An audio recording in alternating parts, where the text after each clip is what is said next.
касающийся непосредственно башенных комплексов нашего народа. И мне, если я правильно понимаю, предъявили конкретно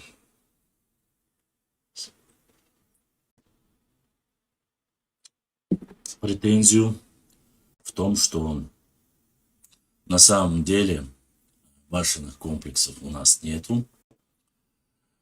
Если и есть, это пару штук, которых якобы украли, или это близко родственные, как они утверждают, некий представитель нарнийского сообщества. Поэтому мне бы хотелось взять, наверное, две книги. Две великолепные книги, которыми я очень сильно горжусь, то, что они у меня есть. Вот такая вот книга. Эта книга называется «Тени вечности» нашего уважаемого Лечи Ильясова. Так вот.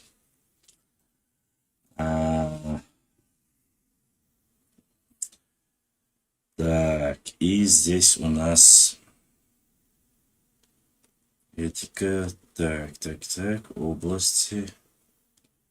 Так. Вот смотрим. Истоки архитектурных форм. Жилые боевые башни 156. И сегодня, как всегда, первый задонатил наш брат Айса ДРС, да, Духуахвал, за поддержку нашего канала, за то, что задонатил и поддержал наш канал. Смотрим боевые башни 156.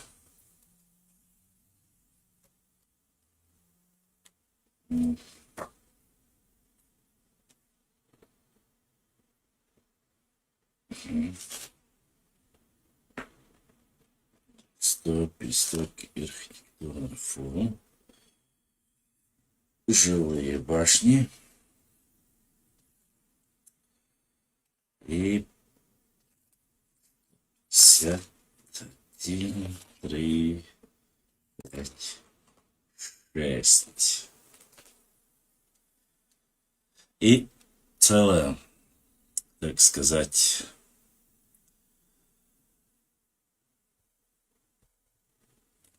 конечно же, наш уважаемый Лечи Ильясов, конечно, было бы неплохо, если бы написал только название наших нахчийских, не, как говорится, так, сейчас я вам хочу поделиться с вами башнями, боевыми башнями одной из наших книг. Так. Ибраим, YouTube, Халя ТВ. Включен YouTube у нас канал.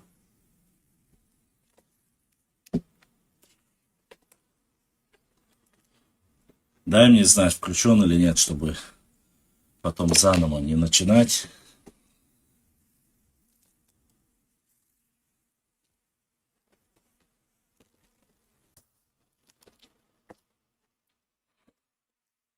И поскольку наш нарниец очень сильно утверждал о том, что у чеченцев только 4 или 5 башенных комплексов,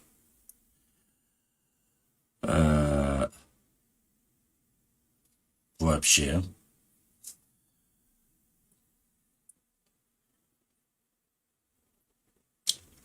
то есть со ступенчатой кровлей, и плюс Еще вы знаете, что была у меня поездка в Харгерой. И показываю, еще видео будет публикации. Обязательно наблюдайте, обязательно следите за нашими новыми видео. Мне предъявили, опять же, то, что якобы Харгероевская башня, которая была полностью, по их словам, уничтожена и полностью новодел, я хочу показать вам, какова же реальность и правда. Ибрахим, ты подключил наш старый канал в ютубе Башлам.39. Не забывайте, все наши дорогие подписчики, подписаться в ютубе на наш новый канал Башлам.39 лайв, на котором вы сможете увидеть стримы, если вы не успели посмотреть их в прямом эфире. То есть они будут сохраняться на канале, непосредственно лайв-канале, там, где проходит стрим. На обычном нашем канале Башлам.39 они сохраняться не будут, только на лайв-канале. Прямой эфир будет проходить здесь, на Башлам.39. Подпишитесь, нажмите подписаться, колокольчик, чтобы получать уведомления, когда у нас будет проходить эфир. Обязательно лайкайте. И точно так же переходите по ссылке на Башлам.39 лайв. Там мы будем сохранять наши стримы, прямые эфиры. Если я уверен, что в ближайшее время у нас будут и гости, и не только нашей национальности, с которыми мы проведем совместно эфир. Сейчас, Ибрахим, я жду твоего ответа, подключен ли у тебя YouTube канал, чтобы начать показывать непосредственно наши башенные комплексы. Вот. И какие они, если у нас кроме двух башен пирамидальными крышами башни.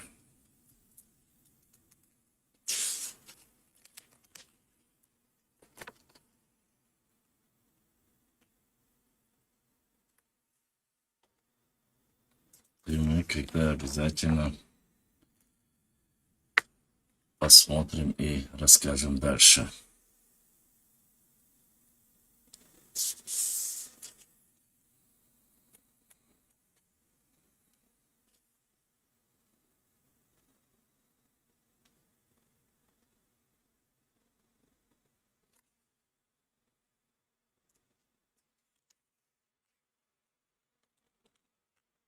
На старом канале все отлично. Все. Хорошо.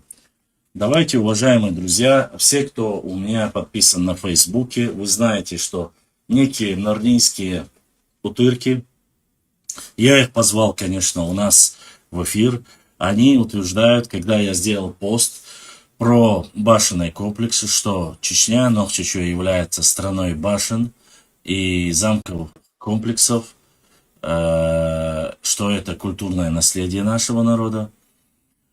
Написал пост. В принципе, я не трогал соседние регионы вообще, только писал непосредственно о нашей родине Нохчичу. Так вот,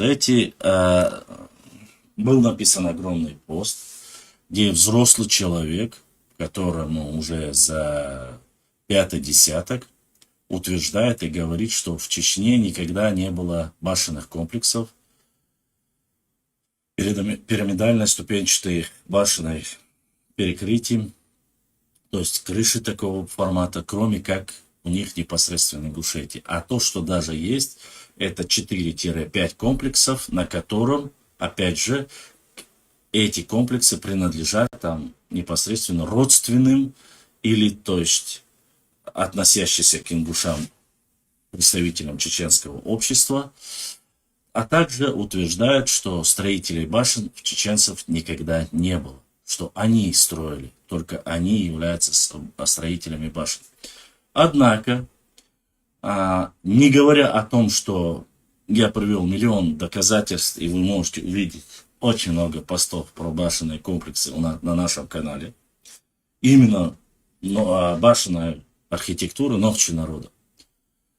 Я вам скажу плюсы и минусы всего вот этой нашей дискуссии. Начнем с плюсов.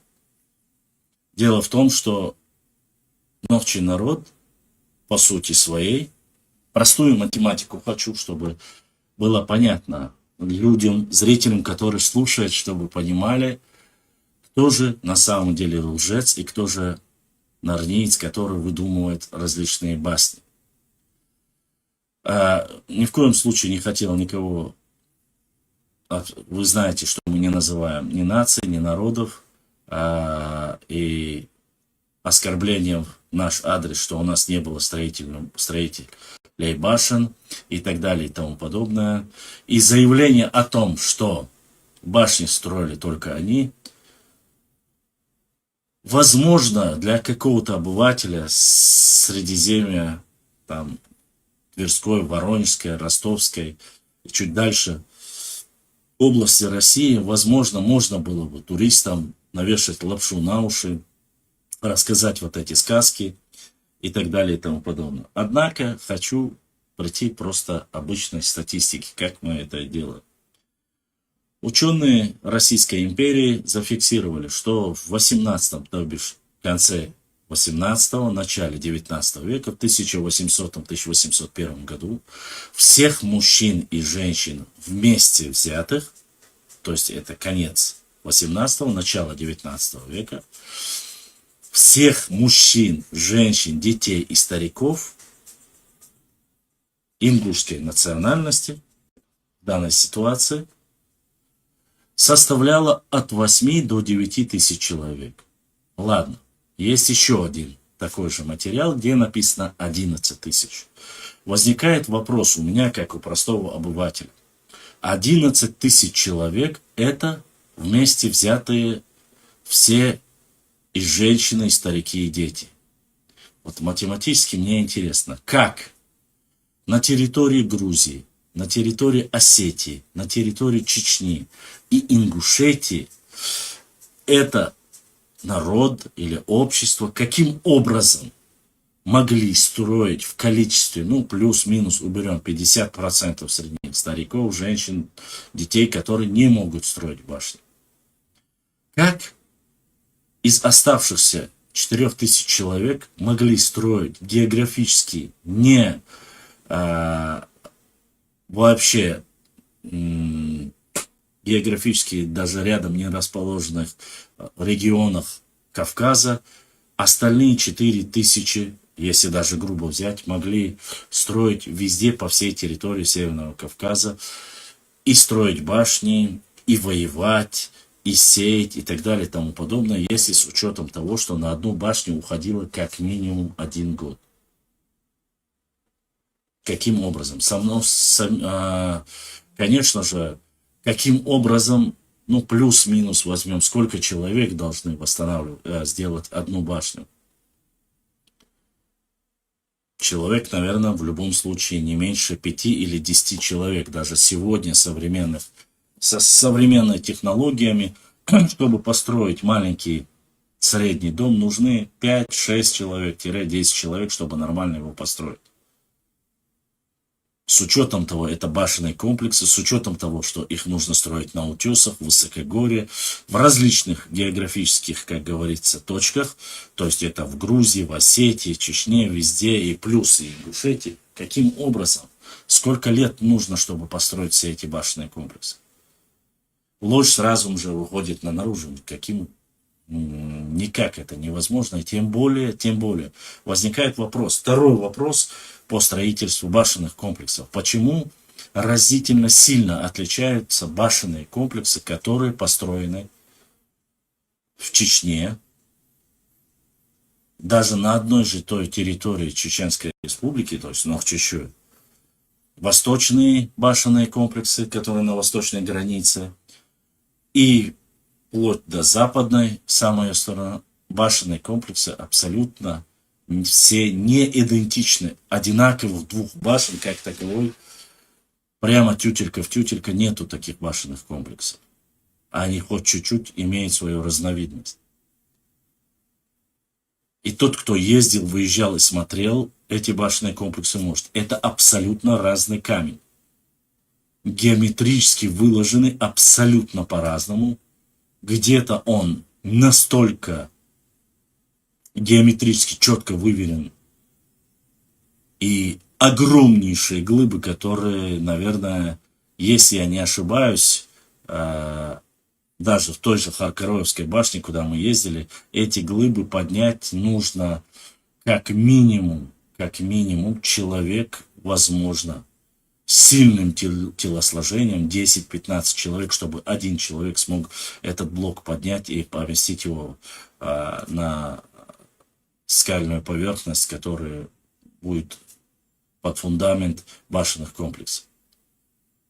То есть там нету свободных подъездов, то есть там, чтобы гужевая лошадь могла спокойно каким-то приспособлением, чтобы поднять, поставить. Этих мест тоже как таковой лошади маловероятно можно использовать. Ни ослов, ни лошадей, ни коров это фактически нет. То есть это все нужно сделать вручную. И почему-то везде эти башенные комплексы, еще раз повторюсь, везде разный камень, везде разные условия. И построены они, как ни странно, именно в территории Чечни. Они все почти что построены на очень крутых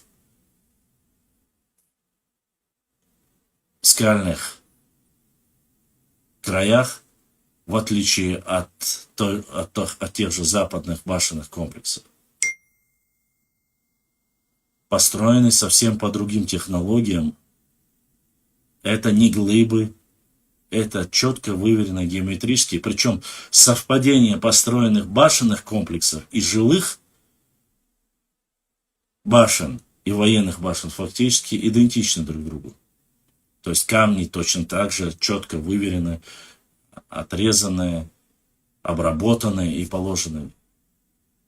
И они отличаются друг от друга. Как же это все-таки, если даже брать математически, если к 19 веку их было 10 тысяч, пускай будет плюс-минус. Возвращаемся в 18 век, их и должно быть 9 тысяч, 17 век 8 тысяч, 16 век 7 тысяч и так далее. Там в Чечне есть башенные комплексы 12, 13, 14, 15, 16 веков. То есть, когда вообще, по идее, чисто статистически не может быть столько ингушей, которые могли построить в Чечне эти башни. Или же, на самом деле, получается так, что ингуши полностью входили в состав Нохчи народа. Ну да ладно. А теперь от слов, чтобы не было никаких разговоров, я хочу показать, я надеюсь, наши прямой эфир наши норнийцы не пришли, хоть и обещали. Давайте я вам постараюсь показать башенные комплексы, которые у нас есть с кровлей пирамидальной. Смотрим. Боевая башня Пуа. Видите, да? Пирамидальная тоже башня построена. Боевая башня Пуга. 15-17 века. Это раз. Чтобы было видно. Второе. Харкароевская башня. Та самая башня, которую я вам предоставил в видео, и вы еще скоро увидите. Видите, насколько незначительно она разрушена была. То есть машикулии даже остались частично. Во время войны частично она была. И восстановлена она, вы уже видите. Это Харкароевская боевая башня, селение Харкарой, Машкули, 15-16 века. Смотрим, это вторая башня была. Смотрим третье. Пирамидальная башня. Пирамидальная, видите, крыша? Это тоже Чечня. Смотрим. Кулындовская боевая башня. Куртулги, оконных дверей, проемах 14-16 века, чтобы было видно. С той самой покрытием пирамидальным. Видно, да? Вот. Здесь крыша сохранилась. Смотрим там, где не сохранилась. Бекалинская боевая башня 12-14 веков. Тоже на территории. Видно, да? Ладно, дальше смотрим. У нас же нужно с пирамидальной крышей.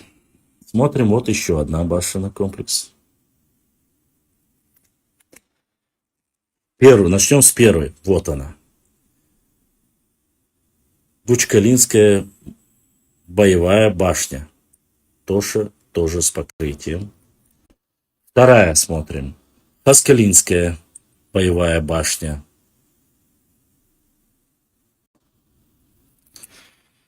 Третья смотрим. Селение Хай, боевая башня из архива Аргунского музея-заповедника. Тоже. Вот башня Хуайская. Вот так она выглядела ранее. После реставрации она выглядит вот так. Чтобы было понятно, еще рисунок Марковина сохранился с тех пор, чтобы было видно. Так, мы вам показали уже как минимум 4, да? Смотрим дальше. Башенный комплекс. Селение Никорой. Пирамидальная крыша. Никорой. 14-16 века. Дальше смотрим. Верхняя часть боевой башни селения Цекале. Тоже Чечня, как видите, пирамидальная. 6. Смотрим дальше. Гимроевская боевая башня 15-17 веков. Смотрим на крышу. Пирамидальная крыша. Вот она. Если кому не видно. Смотрим дальше. То же самое. Хачероевская башня. Тоже частично мы видим, да? Пирамидальная крыша. Но Хачероевская башня. 15-16 века. Это Хельдегороевская башня.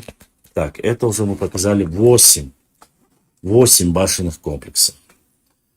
Смотрим дальше. Башенный комплекс с пирамидальной крышей. Хайбахская башня.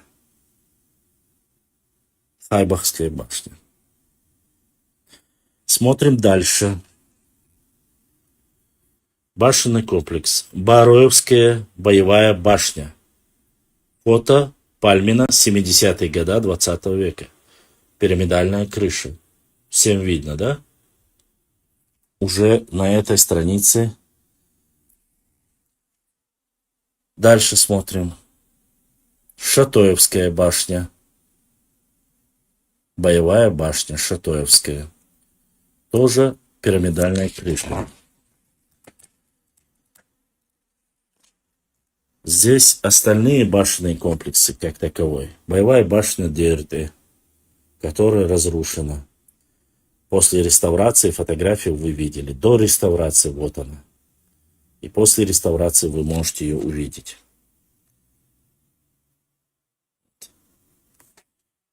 Цойпиде. Некрополь Цойпиде. Боевая башня. 15-17 века.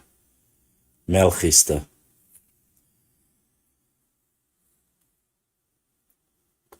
Кровля башни с зубцами по углам Цойпиде. Смотрим дальше. Шароевская боевая башня 15 век-16 века. Видно, да? Чтобы кому не видно. Точно так же с пирамидальной крышей разрушенной.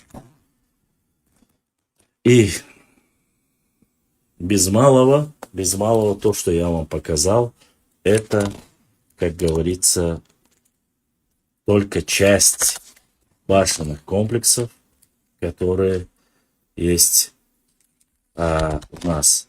Дальше есть Моцароевская башня. Давайте я вам покажу.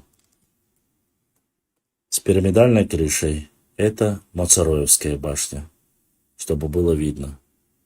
Это 16 замок, 16-17 век, чтобы было видно. Селение Никорой. Всем видно, да?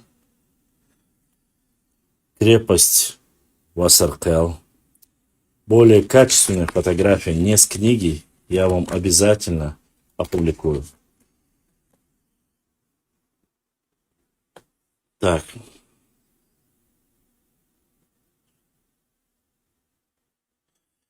Но, видать, я его, честно сказать, позвал. Я всех, без исключения, приглашал и приглашаю, когда начинают врать, я их приглашаю, я им говорю специально, что взрослые люди, не надо врать, приходите, чтобы было понятно. Вот еще ДРТ, как видно, видите, башенный комплекс, пирамидальной крыши, чтобы было видно, боевые башни Дёри, чтобы не было таких разговоров, что якобы. И они в любом случае клянутся, божатся, что это все ложь, что это неправда, что... Но, как говорится, у нас очень много башенных комплексов, которых мы еще, как говорится, полностью не опубликовали. Про жилой фонд жилых башенных комплексов я вообще молчу. И датировки не везде одинаковые стоят. Потому что на сегодняшний день башенные комплексы, которые есть здесь не указаны. Допустим, та же самая башня, Харкероевская башня. На этой книге было написано, что 15-17 века. А в каталоге непосредственно нашего, выпущенного Министерством культуры, то есть официальные уже данные, которые были сданы, всеми написано, вот смотрите, допустим, та же Харкероевская башня написано 12-16 века. Видите? Вот часть, которую я публиковал. Вот. И начинаются башенные комплексы. Смотрите, по Веденскому району. Смотрите, видите? Это башня боевая Харачоевская. 14 века. Веденский район, селение Харачоев. Видите? Здесь башня пирамидальной крыши. Здесь башня. Как видно, да? И здесь фотографии. Вот. Дальше смотрим. Шаройский район. Переходим к Шаройскому району. Шаройский район. Вот здесь. Так. Начинаем. Смотрите. Вот башенный комплекс пирамидальный. Это башня боевая номер 1. 13-18 веков. Башня стоит на скальном массиве. Стена ее выложена из тщательно обработанных камней, известкового растворе, имеет сводочные перекрытия и так далее и тому подобное. Вот. А вот башня номер 2. Это Шароевские башни 13-18 веков. Толщина Шароевская мечеть является первым месте. Башня пятиэтажная, девятиступенчатой пирамидальной кровлей и завершается камнем именем Цуркул. Без упоминания камня башня считается незаконченной. Высота 22 метра 50 сантиметров. Боевая башня номер 4. 13-18 веков, чтобы было видно. Дальше идет башня жилая. Башня жилая. Это все башни уже жилые. Башня жилая. Смотрим. Шаройский район, селение Шарой. Стройка здесь уже башенные комплексы. Сейчас я вам покажу остальные. Так, башня, мечети, башни. Так, вот такие, как вы видите, арочные своды, парусообразные. Сейчас я вам хочу показать дальше. Это Щепоройская, тут в основном все жилые башенные комплексы.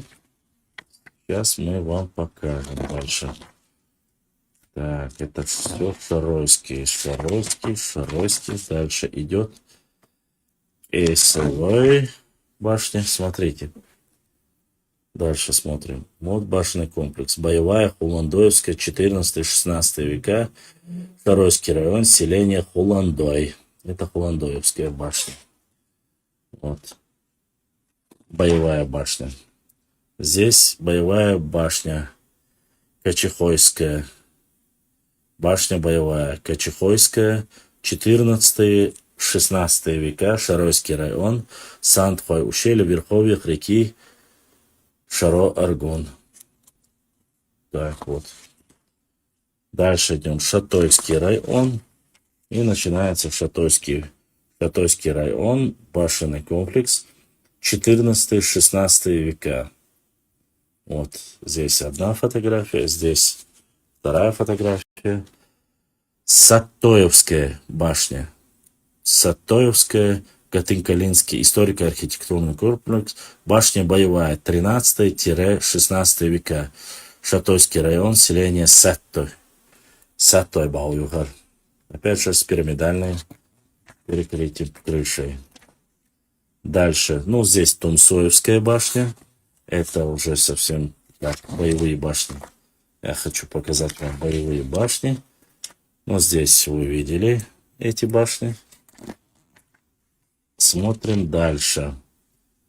Итум-Калицы. Гучум-Кале. Боевая башня 13-14 века. Дальше смотрим. Итум-Калинская боевая башня, селение Бугорой. От него она очень сильно пострадавшая. Вот Итум-Калинское, селение Кокадой. Далее по траве вверх гору Бейхали. Две башни. Вот тоже башенный комплекс. Смотрим. Гухоевский башенный комплекс. Башня боевая. Номер 1 Гухоевская. 12-16 века. Вот Гухоевская башня. Дальше смотрим. Башня Итум-Калинская, Тазбичи. Итум-Калинский район, Дюрте, 13-18 века. Боевая башня 2, Дюрте 2. То есть это второй башенный комплекс. Расположен на северо-западном склоне хребта Хачарой-Дук. Башня пятиэтажная, высотой 19 метров. Вторая башня. Третья башня. Итум-Калинская, Тазбичи. Это Калинский историко-архитектурный комплекс. Вот. 14-19 века. Вот такой башенный комплекс. Дальше смотрим. Боевая башня. Пятиэтажная. Так, видите, да? 14-19 веков. Башня жилая. Мы пропускаем. Смотрим дальше. Итум-Калинская, Тазбичи. Башня боевая, Хаскалинская. 10-12 века. 10-12 века. Чтобы было понятно. Одна из самых древних. Хаскалинский башенный комплекс боевой. Смотрим дальше. Дальше смотрим.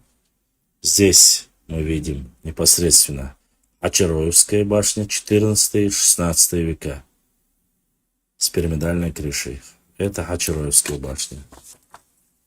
Ачрой. Дальше. По петроглифу все остальное я вам показывать сейчас пока не буду. Башня боевая. Саканхоевская. 14-16 века. Селение Хальдиарой. Саканьист. Вот. Боевая башня расселения Хальдиарой и Тумкалинском районе, 20 километров от районного центра Итумкали. Вот настолько сильно она разрушена. Вот здесь написано 14 века. 14-16 века. Сообщение. Дальше.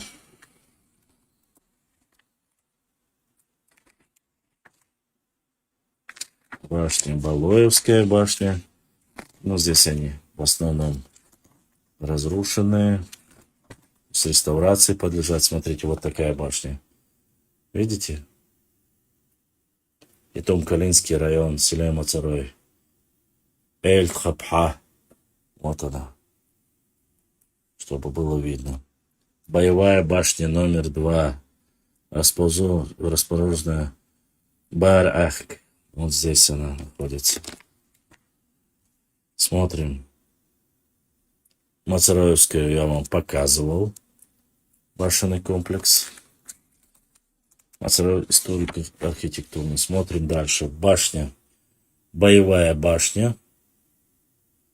Башня замкового комплекса, построенного в междуречии двух рек Бар-Эхк и Никер-Эхк. 12-16 века. Вот. Чтобы было понятно. Ну и так далее. Их очень дальше, я думаю, показывать. Их вот такая вот книга. Чтобы было понятно. Так что мне, в принципе, разоблачать такую ложь, такие сказки, не составит никаких проблем. Официальная книга, как видите, да? Министерство культуры. Здесь это каталог объектов культурного наследия Чеченской Республики. То есть, если на ней находится огромное количество башенных комплексов, как боевых, про жилые я вообще молчу, огромное количество, их можно опубликовать, их можно показать, тогда и само собой я могу написать с уверенностью, что моя родина является страной башен и башенных комплексов, и замков. То есть могу как угодно говорить, никакой лжи не будет в этом. Люди старшего поколения из норнийцев, я очень прошу вас не позориться лишний раз, не делать поспешных выводов. Лишний раз не пытайтесь обманывать людей, что якобы у чеченцев нету башен или нету башенных комплексов и так далее и тому подобное. Огромное количество башенных комплексов есть, были. И сегодня проводится целая государственная программа. Не так, как у вас там, Михаил Гуцариев, да, который выделяет огромные там миллиарды по этой программе, восстанавливает. И я видел в интервью, он сказал, не оставить ни одного невосстановленного башенного комплекса. У нас такого нету. Есть по государственной программе, которая восстанавливается.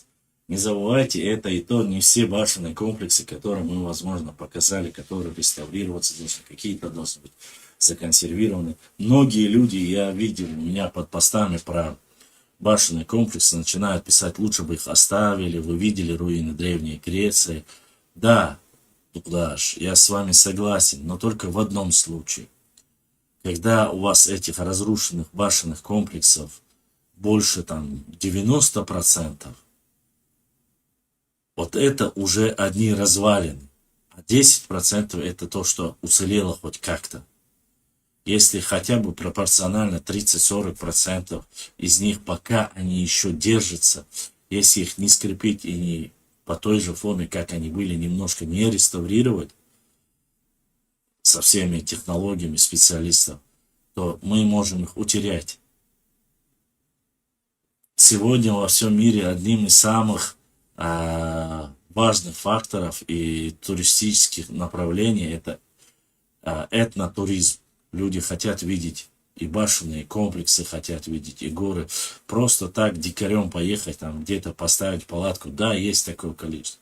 Но когда вы можете указать огромное количество прекрасных башенных комплексов,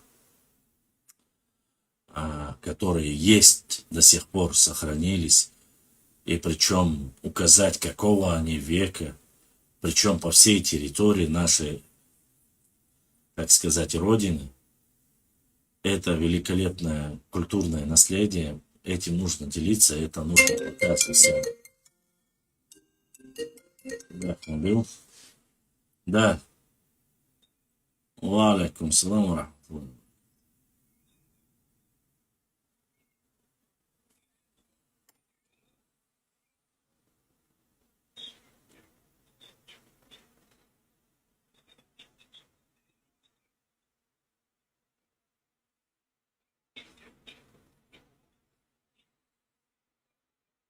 ДРСЛ, ДРСЛ.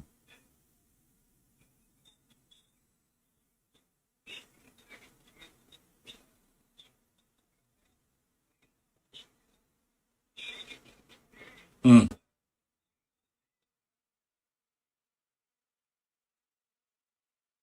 м. ДРСЛ, ДРСЛ уже, ДРСЛ.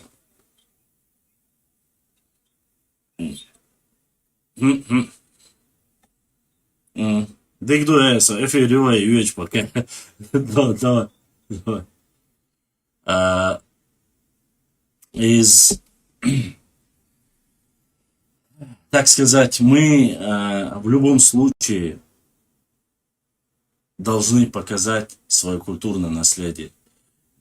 Очень многие вещи, которые мы на сегодняшний день утеряли.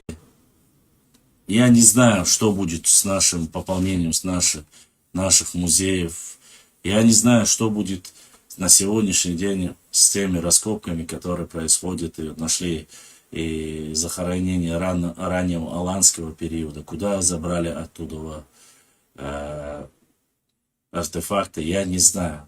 Я не могу вам сказать, потому что говорили, по крайней мере, когда я говорил с археологами, что их могут вернуть, должны вернуть.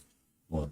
Сегодня вот то, что нашли недалеко, да, захоронения, опять же, то ли скифские, если я правильно понимаю, скифского периода, опять же, на нашей территории, и мы видим это все, оно нам, все эти музейные экспонаты, все это наше наследие, это наша история. И если мы сегодня не будем стоять за свою историю, за свою религию, за свою нацию, за свою родину, я не знаю, что будет.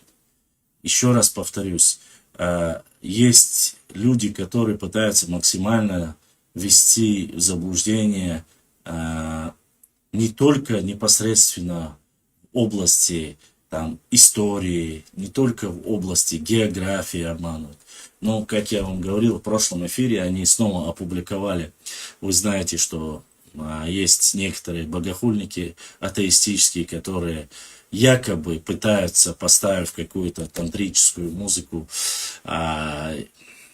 адскую музыку, анунаков, манунаков и так далее и тому подобное, то есть рассказывают того, что сами не зная, пытаясь осквернить и религию, и народ, ввести в заблуждение невинных людей, но благо нормальные образованные люди прекрасно понимают, что эти утырки не стоят и ломаного гроша. Вот. Ильяс дал Сейдуэлха, наш брат Ильяс, Акинский волк задонатил, помог нам. Ильяс, вот он нашел у нас, вот второй человек, который... Все меньше и меньше становится людей, которые нам, как говорится, помогают, но несмотря на это, мы противостоим и будем противостоять этой лжи, этой подлости, иншаллах. Любой человек, который, еще раз я вам повторюсь, любой человек, который пытается сделать что-либо подобное, оскорбить или ввести людей в неверие, или же привести, рассказать, что-то рассказать о том, что они якобы знают, будь то история, будь то башенные комплексы. Еще раз повторюсь, огромные великолепные башенные комплексы, которые находятся от запада до востока на нашей родине, они обогащают и показывают богатство нашей культуры. Их уничтожали, их разрушали со времен Тамерлана, вне всякого сомнения. Даже во времена имама Шамиля их уничтожали. Мы это знаем. Это не только знаем непосредственно по устным передачам.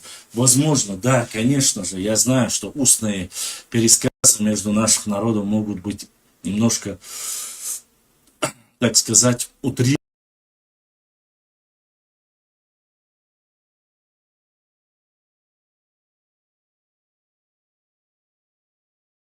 Даже сами, того не скрывая, писари со времен имама Шамиля, такие как Аль-Карахи, или российские писари, которые, военные, которые писали, рассказывали, с какой радостью они разрушали башенные комплексы Нохчи народа.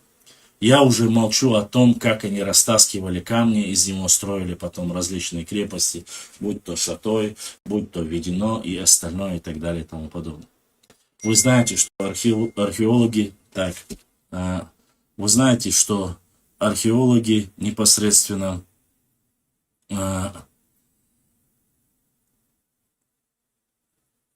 еще в советское время указывают о том, что непосредственно одни из самых старых башенных комплексов были Карачои. Там была обнаружена башня, точнее остатки этой башни 5-9 века, само собой, нашей эры, то есть башенный комплекс. Они, боевые действия, одни из самых активных боевых действий были, как вы знаете, в области Ишкерии или Искерк, как мы называем. Башенные комплексы были и в Аухе, где проживают наши братья акинские, ауховские волки. Там были башенные комплексы. Башенные комплексы были ныне, где находится селение пригородное, Сюлькюар, то есть в этой области. Башенные комплексы были Чуртогой, области Петропавловки, нынешняя Петропавловка на чеченском Чуртоге.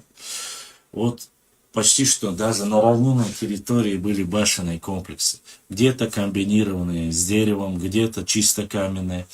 Это все зависит от того, как, в какой местности находится и что за материал находится рядом, неподалеку. И еще хочу отметить мнение экспертов, которые всегда говорили и говорят. Вы знаете, что очень интересно и очень странно.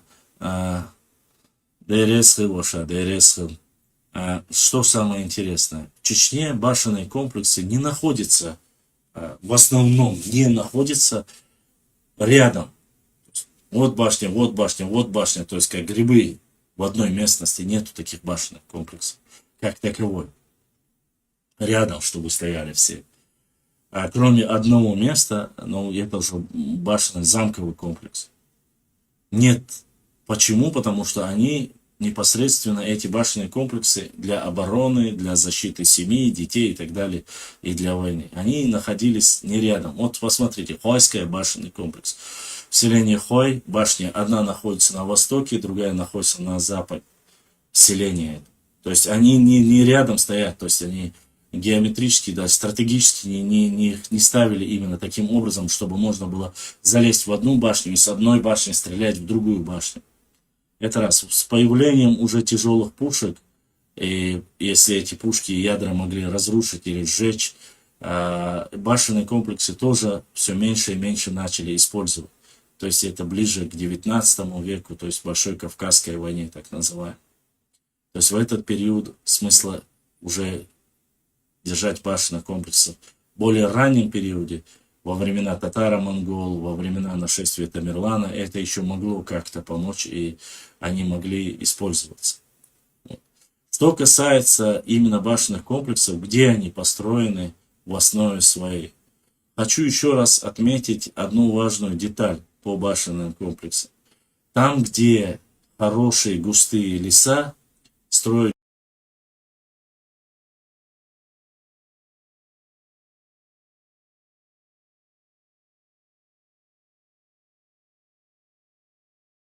сами могут достигать и 20 метров в высоту и так далее и тому подобное. Строить башенные комплексы было вообще, как говорится, невыгодно, и смысла не было их строить.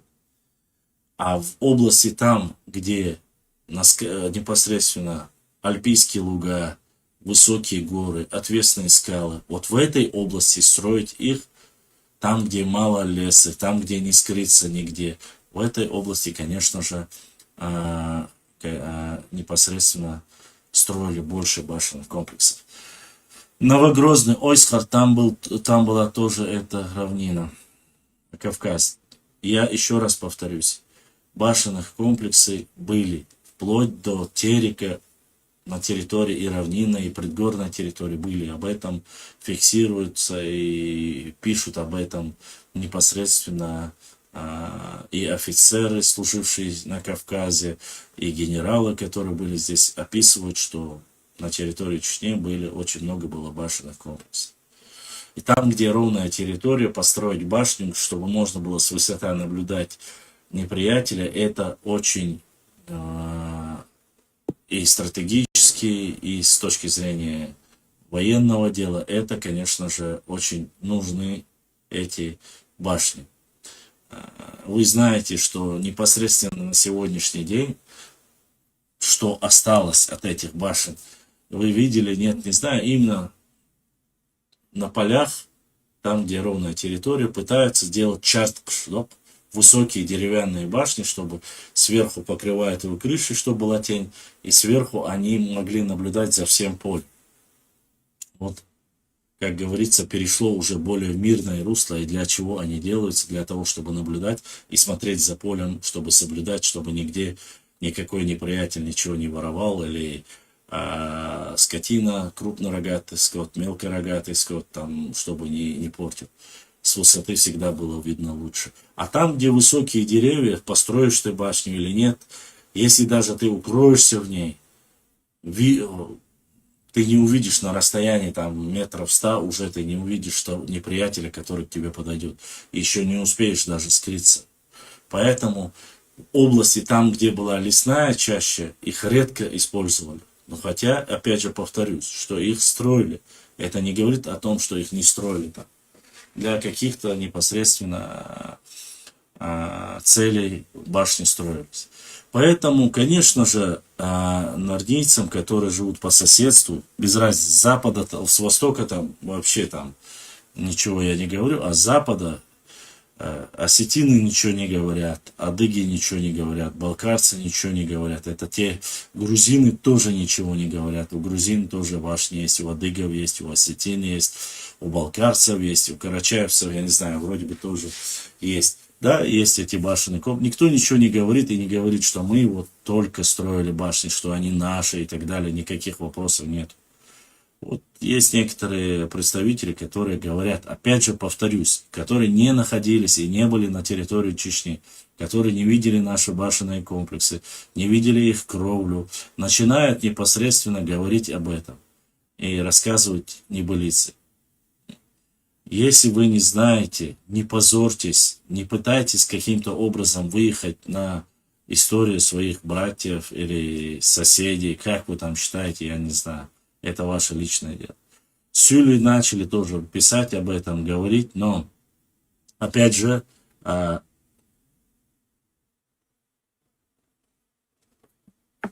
написал один нордийский блогер с Востока, он начал утверждать, построенную мечеть в чеченском селении Кенхи, где проживают в основном аварцы, на территории Чечни, начали говорить, что это мечеть построена там в аварском стиле.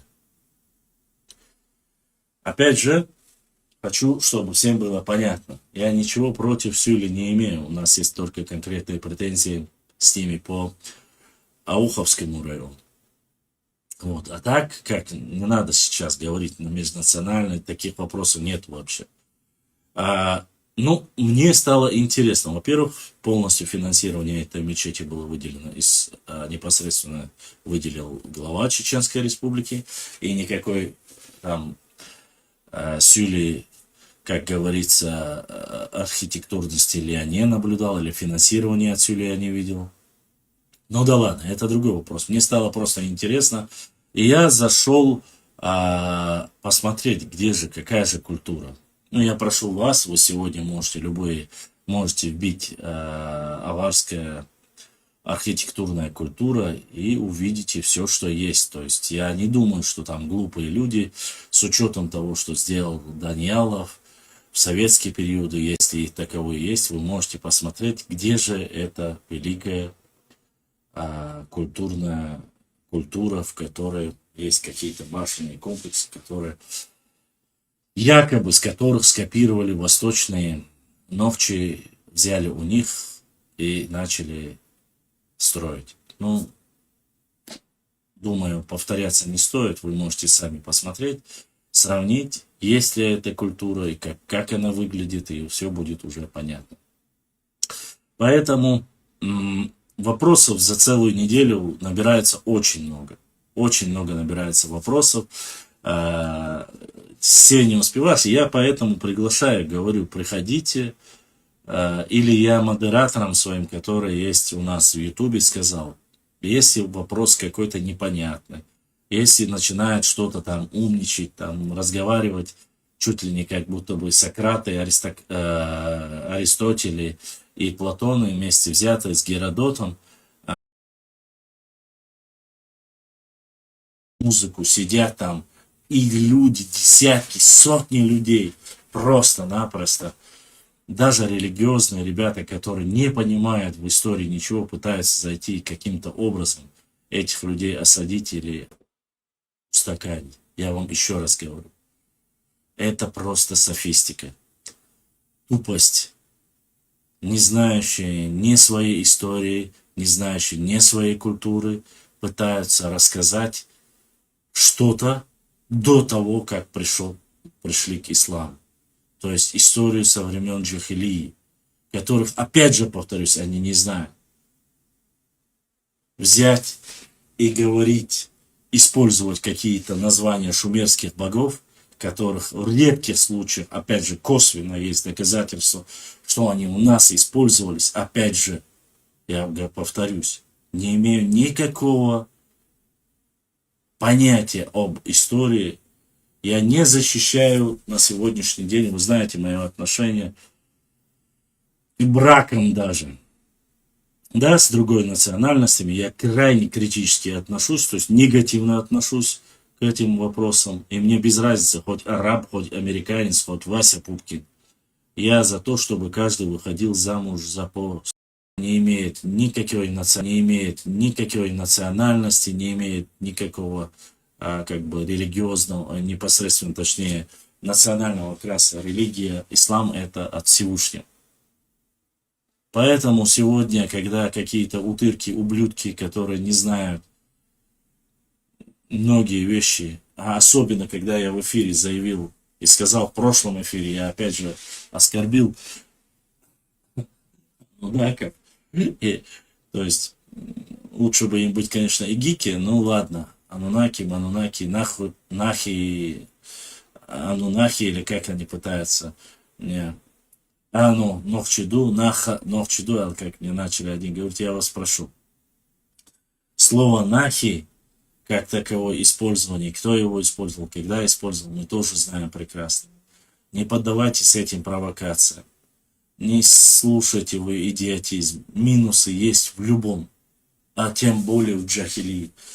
Период джахилии, многие вещи, которые расскажут, вам будет очень смешно и неприятно.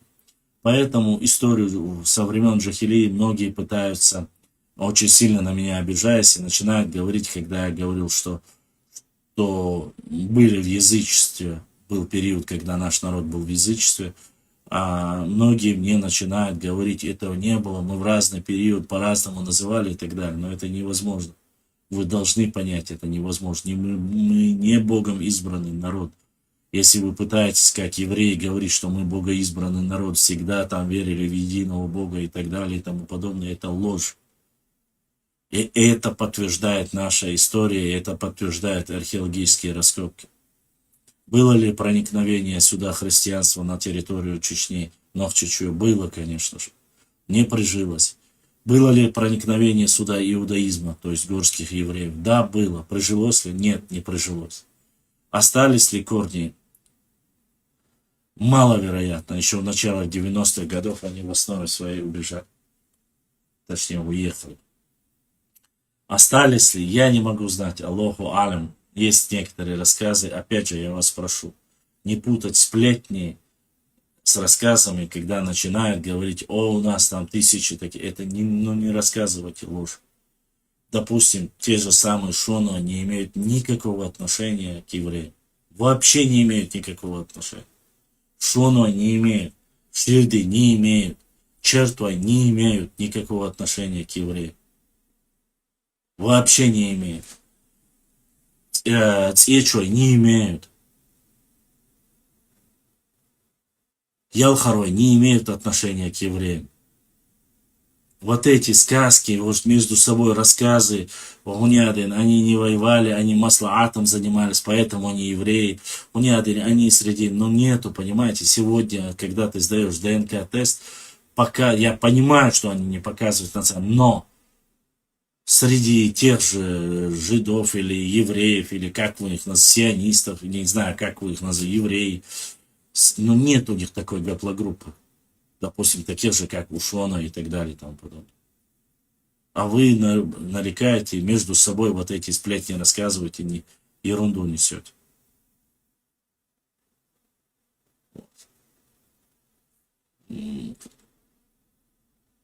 Сказки, прибаутки, наговоры рассказывают. Я вот мельком услышал, когда люди начинают рассказывать какие-то исторические параллели, делать современными. Почему эти люди боятся? Когда ты заходишь, любой, без разницы, даже с этими же джахилистами, которые для меня вообще не существует как таковой, мужества, ничего подобного нет. И они начинают возникать, говорить, а какое ты можешь за всех людей говорить, а кто вы такие? Кто вы такие? Разрешено отрезать голову или нет? А скажите мне, что было во времена язычества, во времена джахилии? Отрубание головы это было одним из самых чуть ли не любимых действий язычников, потому что считалось, что с отрублением головы вся мощь и сила этого человека переходит к воину, который отрубил голову. Разве это не так было во времена язычества? Когда еще не было ислама вообще, и не было христианства вообще. Разве это не было одним из адатов джахиль? Было. Или вы хотите сказать, что Чингисхан и Тамерлан, ну Тамерлан-то ладно еще, Чингисхан, который не был мусульманином, и не думаю, что он был сильно с ним знаком, это они поэтому отрубали и строили целые города из голов, горы из голов. Отрубание головы использовались и ацтеки, и майя, и гуроны. Это ислам их научил этому? Закапывание девочек, это ислам научил?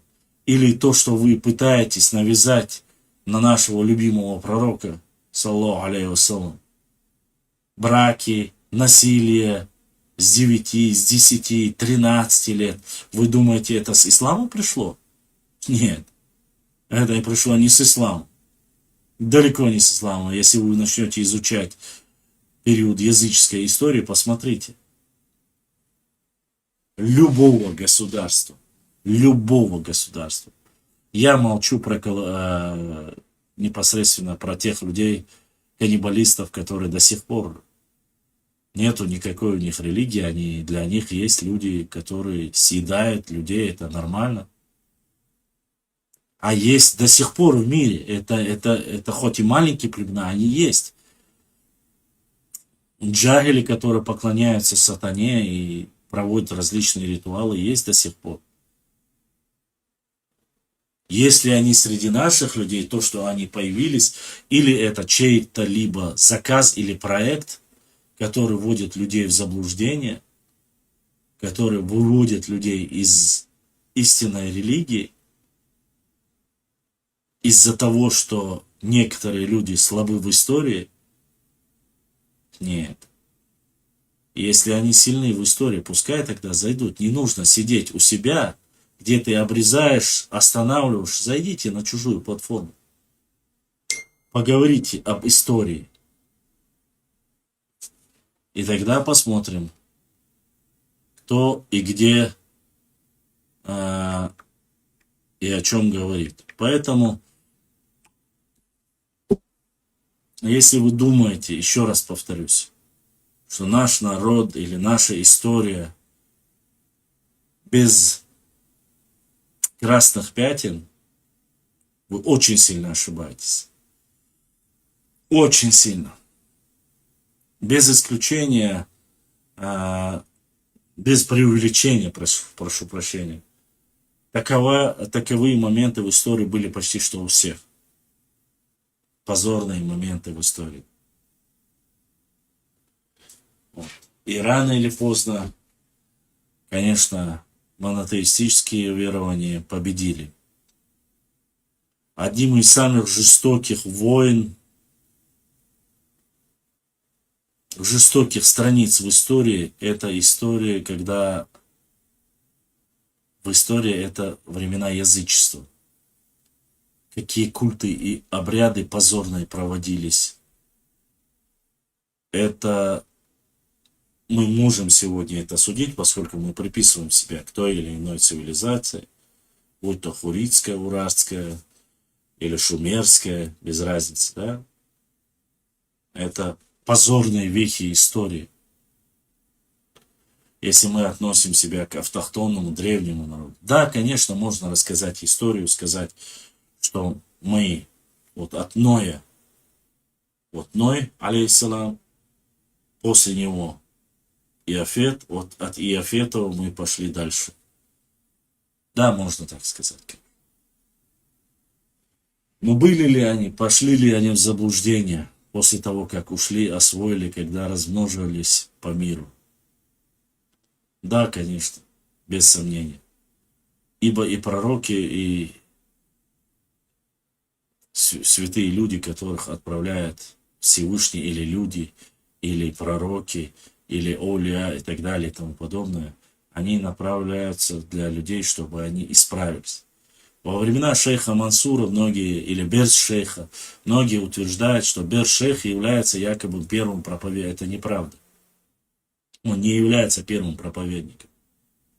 Как и шейх Мансур не является первым проповедником. Шейх Мансур первый имам Кавказа, который призывал и говорил: возвращайтесь в ислам, оставьте спиртное, оставьте воровство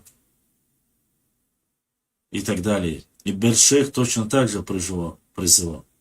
Он говорил: вы вернитесь в ислам.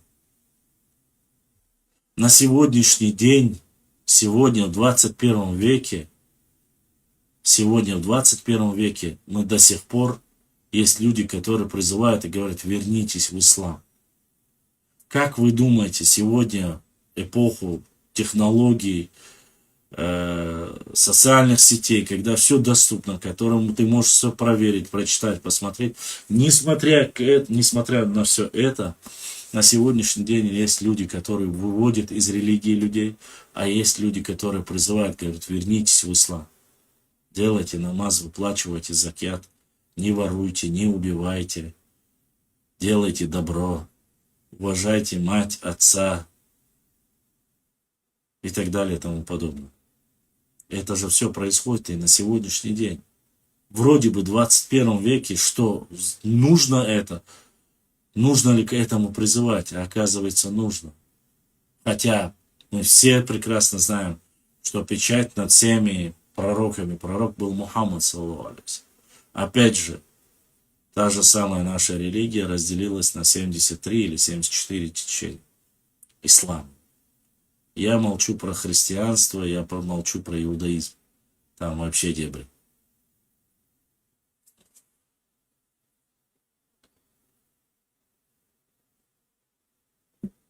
И несмотря на это, не зная ни своей истории, поковырявшись в Гугле, в Википедии, некто, не имея ни мужества, ничего там, причем, насколько мне там, настолько они безграмотная баранта начала там говорить о том, что я буду ходить с ножом в кармане, чтобы наказать Ари Вози. Да ничего ты не будешь делать. Он настоящий Хачи Эйлио. Тия Борша Яцман. Поела Ари, если бы ты считал себя правильным, если бы ты считал себя правым, ты же сегодня скрылся, там живешь в Европе, в недоступном месте. 5 секунд, если хоть один чеченец там появится, ты пойдешь, напишешь, настукачешь в полиции, это понятное дело, суть не в этом. Ну, надо же иметь мужество, не менять голос, показывать лицо и так далее и тому подобное. А остальное это все пустой треп и базар.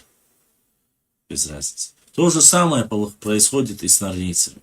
Заходят, пишут вот такие тексты, у вас нету этого, у вас нету того, вы украли у нас это, вы украли у нас то. Ну кто что украл? Посмотрите, я еще раз говорю, уже порой устаю, мне стыдно даже бывает показать уже что-либо, кому-либо уже показывать мне стыдно. И я уже вновь и вновь, вновь и вновь публиковать. Дабы я могу понять, если бы там были какие-то молодые ребята, которым там нет 18-19 лет, они могут заблуждение, там у них может быть что-то там, им неправду рассказали. Но это взрослые люди, 60-70 лет. И причем они говорят, вы зомбируете свою молодежь, вы обманываете все. Кого обманывают? Кто обманывает? Да и зачем? Зачем? Мне какой смысл? Никто ничего не платит, никто ничего нет. Мои спонсоры и моя поддержка это несколько человек, которые донатят, там, отправляют, кто сколько сможет и все. Опять же, это не тысячами и не сотнями долларов и евро. Это простые обыватели, подписчики, которые слушают, по крайней мере, мы ни от кого не прячемся и никого не боимся. Если у них есть мужество, пускай я приходил на их площадку, я отвечал на их вопросы и нагнул их там. И теперь мне смысла идти туда опять к ним больше нету. Он может выложить 2, 3, 10 раз. Но он останется моей шестеркой. Как был, так и останется. Если нет, пускай приходит ко мне на площадку. И тут по истории мы поговорим. И про язычество поговорим. Им невыгодно и не хотят они говорить о язычестве. О каких адатах вы можете говорить? О каких принципах Нохчела вы можете говорить? Или вообще, что вы можете рассказать о Деле? Если вы не понимаете сути даже того, что вы говорите. Вот так вот. Ибрахим, есть ли вопросы у нас? Есть кто-нибудь? Если хочет, может запрос отправить в Инстаграм. Если есть вопросы в Ютубе, задавайте вопросы. Я вам могу открыть, опять же, показать книгу, зачитать, показать. Никаких проблем нету. Где вы видите, что вы видите, какие вопросы у вас по, как говорится, по нашим предыдущим моим постам, если у вас есть какие-то вопросы. Вот. Я с радостью отвечу на ваши вопросы. Я думаю, что вот эта девушка вот. Я не знаю, может это и вафли тоже, да, замучили вот это сейчас же повсюду распространено. Это и вафли тоже, да, замучили вот это сейчас же. Два человека, которые меня веселят реально. Один. Главное, все хамар ашады блять. Сам исполнился задаться. Главное, все хамар ашады блять. Сам исполнился задаться. Главное, все. Вот эти два человека всегда мотивируют, понимаете? Мотивируют, помогают, показывают, как нужно веселиться по жизни.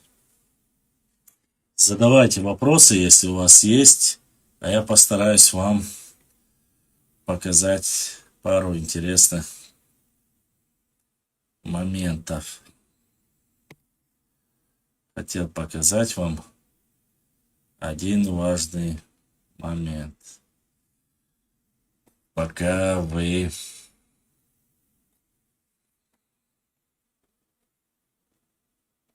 Вот Израиль, да, видите, доктор Кирчев, Кирчев Сагун. Ой, войсен нахмай, муж прекрасно.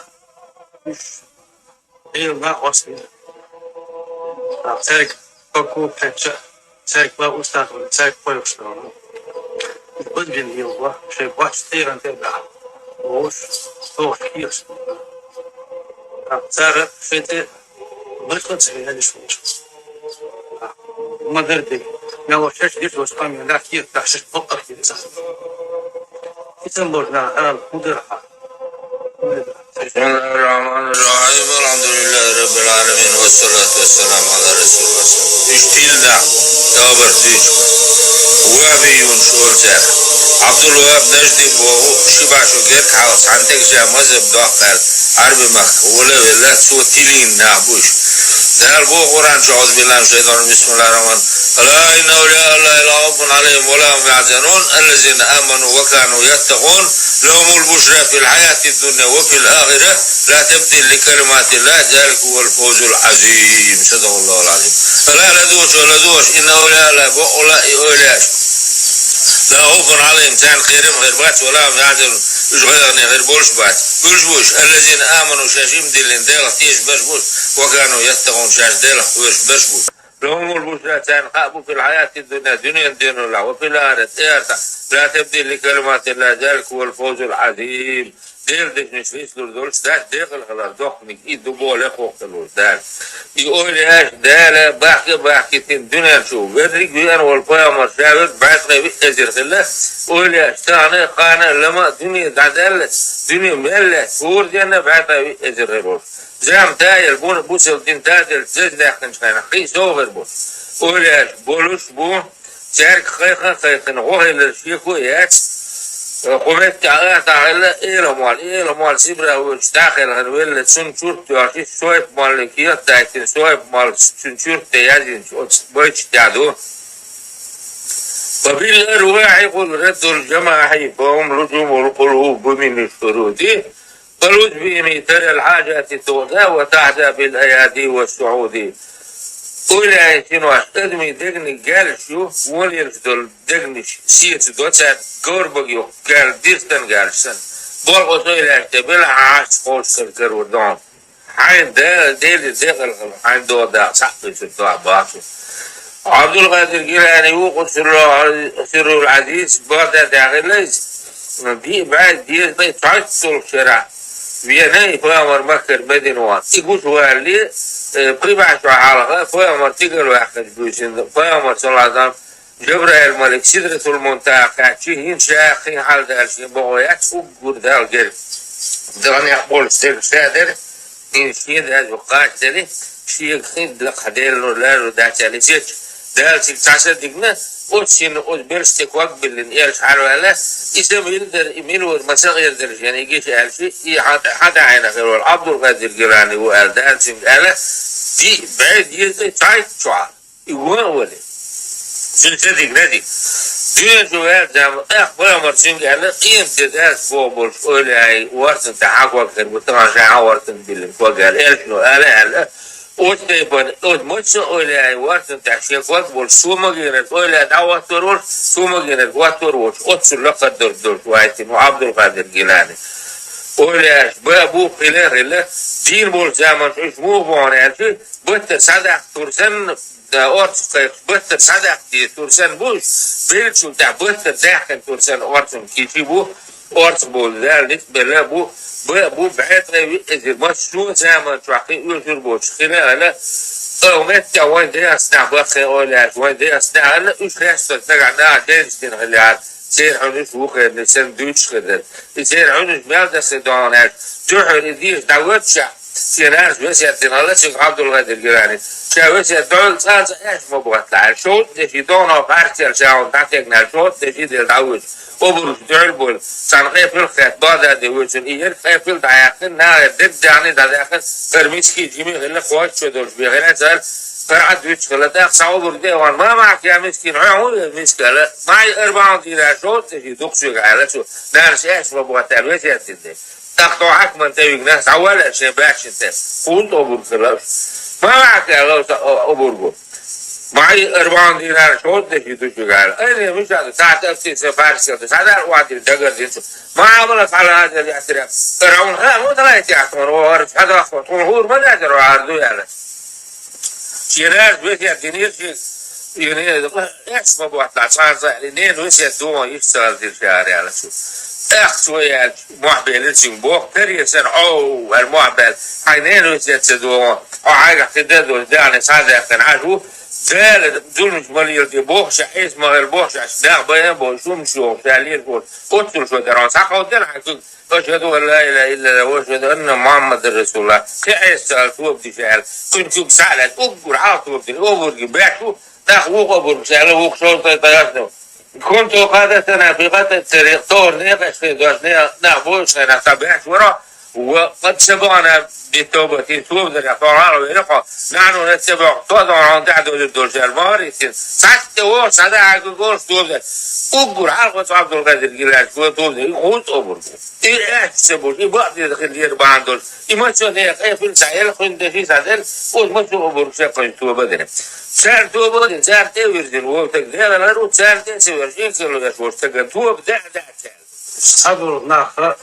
قاوك اشتشي أستاذ يش وجه برش يشتغل إلا يا ماري الله راح تلا راح يشتغل قبل تبيش بلاد شيني بدوش صحيح إنيش دوي داس إنيش داس سيرير ديان جين دوش إنسان يرتر حاجة يزاي صحشو على موسى الكازم بوش والفامتين دقلقة تقعجا على السنري داك ستوزار بطواتين سيرير خجر سعديان جين دو إنسان يرتر حاجة شو بو عايش وانا شو شاد يلا الغير ولا واسع شاد يلا يش نخشى أستاذ تسويل وهو تشين هو تشربه نرجع ثاني قيو أستاذ تبي سات إنكلو يول سان لوش قيول مريض تبي كيف هتوب الناس تبي سات إنكلو يول ولا إديله خادو يش نخادو شيء أستاذ خادو نرجع ثاني إديله خوات ولا يش نخوات ولا شيء أستاذ خوات ولا بيريس أولاد بيش خلوزي مش أولاد توب بالمريض بيش خلوزي سات إنكلو يول تسويه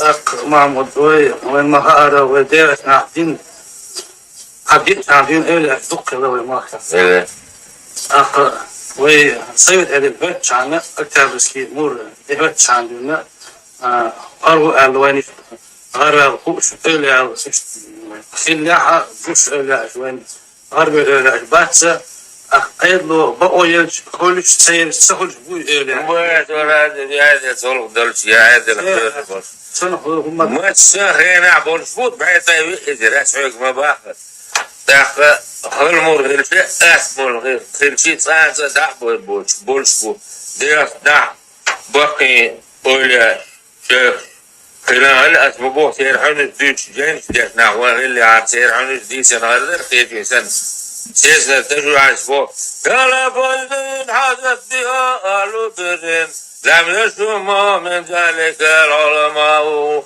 إنهم في موعد قسمتا وهم في مجالس جلساء يسمعون بربهم يبصرون يبطشون بقوة ما يشاءون بدوخهم دوخ دارو تولي دين ديك علمنا عن عزوخ يتزان مودو سوادك نجدي نفسه ولياش إيش دال واتين شون وعاو شون باجر دولش بو يلجو قاول مجلس يقول بلر دولش بو ديل نتسخم هش بو ديل نتسخم بوش بو ديل نتسين لوش بتكتوا يشول ولياش عيد الجادل سينا كوش يدابو لقول بولو بمتسو هنا بولش بو ولياش خلال دلسونا سابر بوت سار شينا سيدوان شنا بويسوش بويلا يتينو سير واحد دولش بس بو سابر يجوا بوال يتيتلين شينا واردون تيتلين شينا اسمه كنا أقول بالبوت ولا سيدي خلصك ماش نيجي سيدي عندك جنا ديلا شو بويسوش والبور ولياش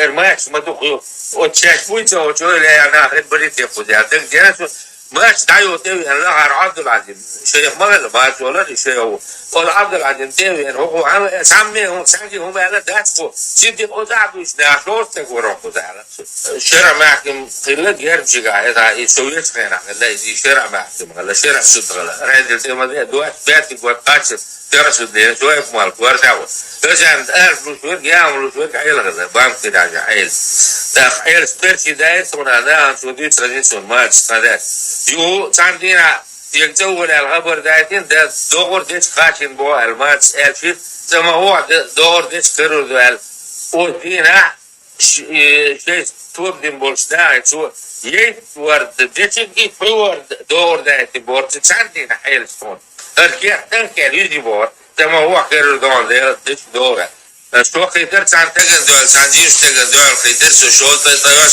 شرح غالي تبولا ورس شو من كذا سون روح روش خوش ترجع بولا سان جيم تجلير خوش دول خيتر هم يوشا دول خيترين نستقبل تاخد ديكوت دول تقبل كرول عارف وارتا بول شو يعني أوش تا حاملوا الشيء حسين هو اللي سوى يتر عيلين حاملوا سواء آخر ما دين سوى اللي سوى اللي وش في ذا غير له سينار سين عدا ويسنا اللي سوى ولا تقولي حسين ده شاوي هاي تقول شواتر شنو أقول حالا ولا تقول بيالدو هو يرون سبدال حوير سولاريات سولو بيالدو هو يرون يعارف سولارلو سولاريات فوزو بيالدو هو يرون ده حق دور سولاريات جوزنا بيالله يرون هالشيء دعوة كاس بالبناء مو بيحسن على وتعمل اللي سوى يفترين جوزنا بيالله يرون ترى حاجة دول شو السنة يالله بيالله يرون هالشيء قيله هو السنة سون شيء قيله هو شو هاي شو سون شيء ساعة قالتك دي عندهم سون تما خد شو ساير شو ملك مو اللي رون شو هالشيء وش انت دخهم سوات عن هول شو هالتنالي هالكل انت مول حسون دخل يستجوا هالكل انت مول وش هول سوات عن وش انت نوما داتون هالكل انت وما قد داتون شيء ساعتون تقدي انهم سايلين سوسي يمشوا يتبلغوا اللي شو سوي انت يتبلغوا شيء انت عيايش وقول كواتك شيء غربال سايرتري تعال على يتحر ويتحر عو وشيء تيجي تاكسينيو الستيدي تاكسينيو كا تعمدري اللي تقولوا له قاعد ذيك تاكسون ستيتسون تقولي تاكسون هو تاكسون اللي شو بعد شيء مش تا بولها والشلمكوا اللي شو يقدر يدرسون إلى دلردري شو نسونه أسواق في دقة الداخل اللي شو سيقوه مقدون اللي شو وجه حاجة بولنا هو سنة غير بوش إيش أي زور بات إيش عشان غير بات يتشاش مبر بيتبيت العادة ولا ما قدام هو سنة البوش إيش يزور بلا ما ولا شيء هذا السوسي إذا درت مدق حاجة يمشي بيالله شيء تاعي ولا تقول إذا يتبنا إنسان وانو أحبابه تأخذ أي بعيد أي وي إذا تشغل جيشوش مش شو زمان شو كير ولشو إيش الآخر نعبو شيء تيجي شيء زوج تيجي شيء خوش وشنو بول بو شيء تيجي بالداخل وآخر إذا يعني تسبق يبو تغيير تدريب الرئيس ألا بتشعر إنه ألا شيء عن تشون عن هدو شيء ألشي شيء مع قيرونا يتشوا عليه زنتي قام بوصل ديل تر تيريات تندول جوان على شو زنتي قام بول ديل تيريات داو بول داوون هم بول علم كتير هم هذات الوقاية هذات روان علم شو حد تبى العجز علم شو ذا عنينا بيت شو ذا عنين تيجن جرم جزء خسر ما شو سهل ليه زمان شو ساعات ما تسوي ولا değilim de. Zerdiğin kırlı oltak, dünyana dağıt veron, iğirte dağıt veron. Zerdi tözün oltak, dünyana dağıt veron, iğirte dağıt veron. Dağıl ve çarık yeşer, yüzbezer loyal var. Вот Израиль, наш газеты, доктор, Кирчев.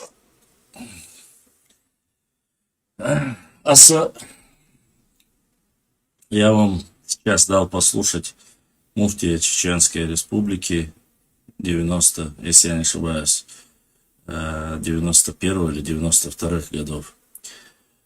Для чего я это именно дал? Чтобы вы услышали, насколько чисто разговаривают и не используют слова в родном языке. Насколько я знаю, вот я послушал 12 минут, уходя от общего контекста, 2 раза он использовал слово на русском языке. 2 раза. 2 или 3 раза. 3 слова за 12 минут.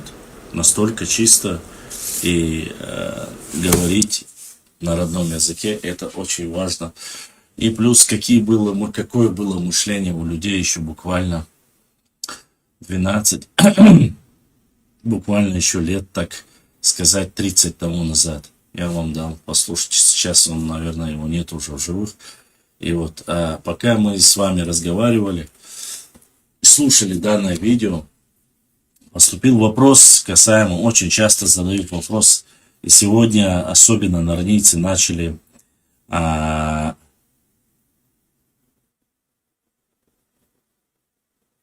разговоры вести и по Сунжинскому району.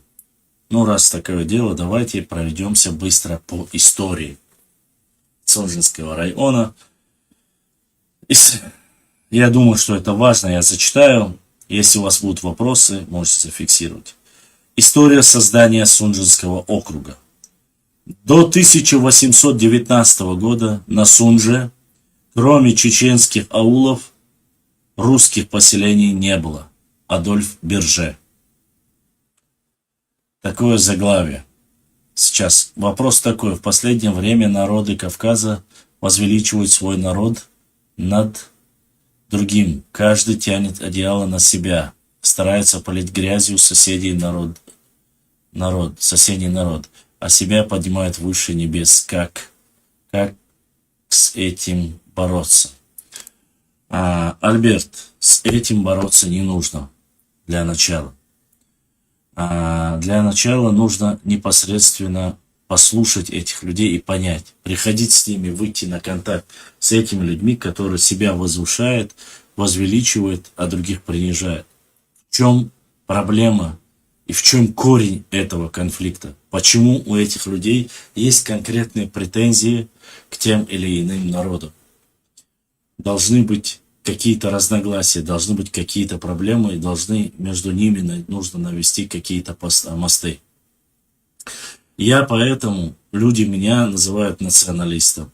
Говорят, что я разжигаю межнациональную рознь. И многие вещи называют. Без разницы, эти люди со мной не знакомы. Не знают моего понимания, не знают почему и для чего я это делаю. Воззрения мои не знают. Да, вообще ничего не знают, по сути. Просто им не нравится, что опровергают их ложь и говорят, что здесь говорят неправду, вот здесь занимаются ложью, поливают и так далее. Поэтому я для этих людей всегда говорю, вот у меня эфиры. Пятница, суббота, воскресенье, эти 3 дня, или с 10, или с 11 часов ночи. Заходите, зайдите или в YouTube, или зайдите в Instagram через VPN. У всех есть дети, могут спросить, как загрузить VPN. Через VPN они могут отправить запрос. Здесь есть видео с плюсиком. Отправляешь, садишься напротив экрана, не материшься и задаешь вопрос. Ты говоришь, что, допустим, вы говорите, вот Башлам, ты являешься националистом, занимаешься разжиганием межнациональной розни и так далее, и так далее. Почему? Потому что я вижу это. И я отвечу на ваши вопросы и на ваши претензии. Вы увидите и узнаете корень зла, почему люди относятся негативно или наговаривают на тот или иной народ. Если есть вопрос. Если же нету никаких проблем, а просто он настолько лицемерен, вальяжно начинает говорить о своем превосходстве над другими народами, соседними народами. У него нет никаких причин, но он просто пафосно начинает обливать грязью, значит, этот человек занимается, он националист, и он лжет и занимается разжиганием межнациональной роли. Почему огромной Российской империи понадобилось почти полвека для завоевания Северного Кавказа? Вот такой вопрос тоже есть. Ну, полвека это заниженные цены. Хотя, в принципе, да. Да. На этот вопрос я тоже отвечу. Сейчас и следующий вопрос. Башлам. Юниус Панов занимался восстановлением одного из башенных комплексов. Удалось ли его завершить? Да, Ломахе, он завершил этот комплекс. Это, если я не ошибаюсь, в Хайбахске, это то, что говоришь. Это музей под открытым небом. Его, как раз-таки, проект, который он восстанавливал, я загрузил его и опубликовал сегодня в последнем посте. Вы можете увидеть. Это надпись «Аллах», которая находится в музее вот этот, рядом с Хайбахской башней, боевой башней нашей Родины. Вот это и есть проект Юниус Панов, который он восстанавливал. Если ты говоришь про этот проект, да, он его закончил, и все нормально. И здесь то, что вопрос был по тому, как, ну, почему мы видим. Во-первых, дело в том, что по идее для Российской империи, такого могущественного государства на тот период, не было как таковой проблем каких-то варваров, которые проживают на Кавказе. Цель была не захват самого Кавказа, цель была намного больше. То, что они должны были прорубить это окно или эту дорогу или путь в Индию, как это сделало, само собой, на тот период противодействующими двумя государствами. Сегодня могут и отрицать это, конечно. Между собой были Российская империя, одно из могущественных государств, и Великобритания, то есть Англия. Само собой, Великобритания имела доступ к Индии, Китаю, к рынку, то есть через морской флот, и имела огромное количество колоний. Россия не могла никаким образом отступать, и, само собой, как сверхдержава, они должны были точно так же продвигаться. И геополитические интересы, которые, само собой, были на Кавказе, с одной стороны, вы знаете, начиная еще со времен Петра, во время Ивана Грозного еще не так сильно, поскольку период уже после Золотой Орды, после уже 15 век, 16 век, это уже ослабление всех орд, уничтожение и дальше завоевание, усиление Российской империи. Но еще раз повторюсь, то, что произошло на Кавказе, какие-то государства, которые находились, точнее, общества, которые находились, они подходили под общий стандарт. То есть там были князья, там были ханы. Название можете выбрать любое, будь то на восточный лад, или будь то на другой какой-то там тюркский лад. Но факт оставался факт. Сама система управления, просто менялось начальство. Там были подчиненные, были рабы.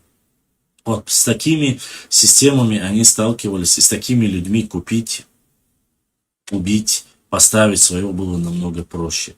А вот столкнуться с системой, где находится военная демократия в данной ситуации, это непосредственно средняя часть Кавказа, да, центральный Кавказ, как называется, северокавказский, центральная часть Кавказа, это непосредственно наша родина, и да, и плюс и адыги, хотя и там и были непосредственно, и князья были, но и были вольные общества, которые не подчинялись. То есть более западной части, я имею в виду, среди адыгов. То есть не было настолько сильной зависимости от князей. Но у нас ее, само собой, она полностью отсутствует. Так вот, продолжая продвижение, они столкнулись с различными обществами. Эти общества по-разному реагировали. Кто-то соглашался, кто-то, само собой, входил в состав, а кто-то мог заключить договор и варварски его нарушить без разницы. Когда послабее, ты заключаешь выгодный обоим сторонам договор или, я не знаю, акт, или как угодно вы назовите его. Вот. Или присягу, которая будет более мягкой. Но потом, когда государство становилось все могущественное, она видела, что общество и этой местности, и верхушку можно управлять намного проще для себя, купив и так далее и тому подобное. Ну, не хочу сейчас вникать в подробности. Само собой пересматривались договора и усиливалась непосредственно централизованная власть. Вот таким образом продвигалось все. Но на Кавказе ситуация, когда и на Кавере, в первую очередь, здесь две цивилизации. Мусульманская цивилизация столкнулась с христианской цивилизацией. По идее, по сути своей, плюс, и я вам говорил, как и общество, демократическое общество, которое, ну, хорошо, с одной стороны можно сказать, ладно, Центральный Кавказ, что же с Дагестаном? В Дагестане ситуация была немножко иная.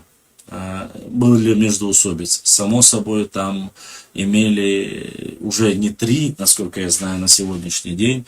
Там имели свои интересы и турки, атаманская Турция, там имели интересы и Грузия в определенный период, там имела интересы Персия в определенный период. Но на сегодняшний день азербайджанцы уже говорят про азербайджанскую историю, они говорят, и их интересы были там, и армяне, оказывается, имели какие-то интересы там в Дагестане, кто только не имел какие-либо интересы.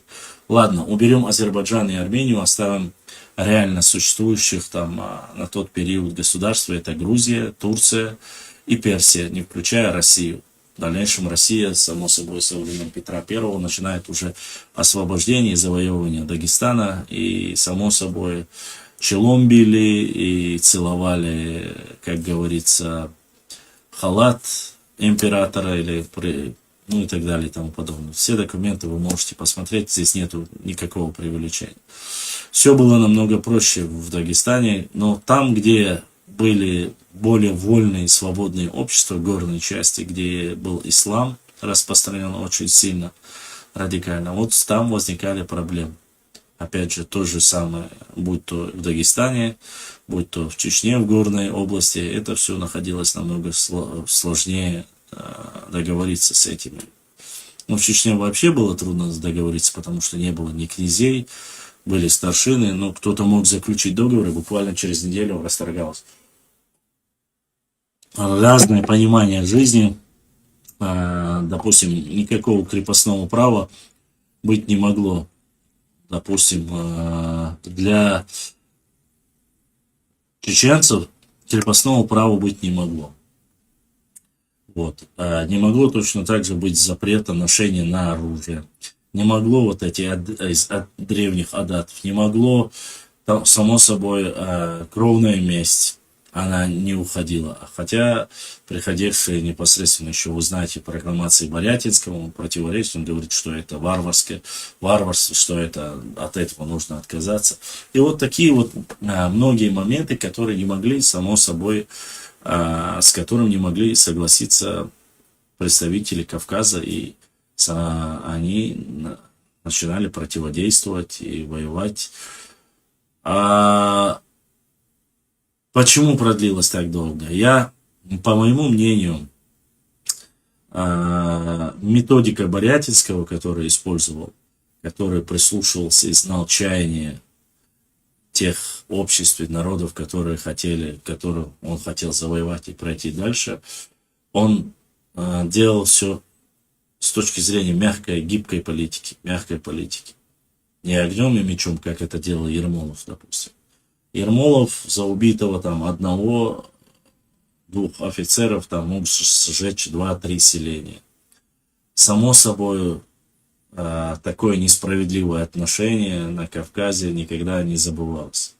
И он не мог достичь, он оттеснял из плодородных земель всех чеченцев. То есть сначала это началось за Терека, с левой стороны Терека, потом это началось с правой стороны Терека, потом это левый берег Сунжи, оттуда оттеснять чеченцев. Потом правый берег Сунжи начали оттеснять. То есть все плодородные земли, где можно было пасти скот, где можно было хлеб расти и так далее и тому подобное. Это все уничтожалось, и само собой люди прекрасно понимали, что противостоять и противодействовать такому злу необходимо. И всегда оно было с точки зрения психологии, ментальности нашего народа, с такой несправедливостью, конечно, не могли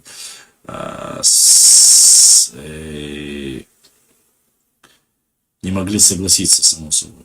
И противодействие продлилось до тех пор, пока были силы. Вот. И без малого они поддержали. Для чеченцев война шла намного раньше, чем даже для тех же дагестанцев.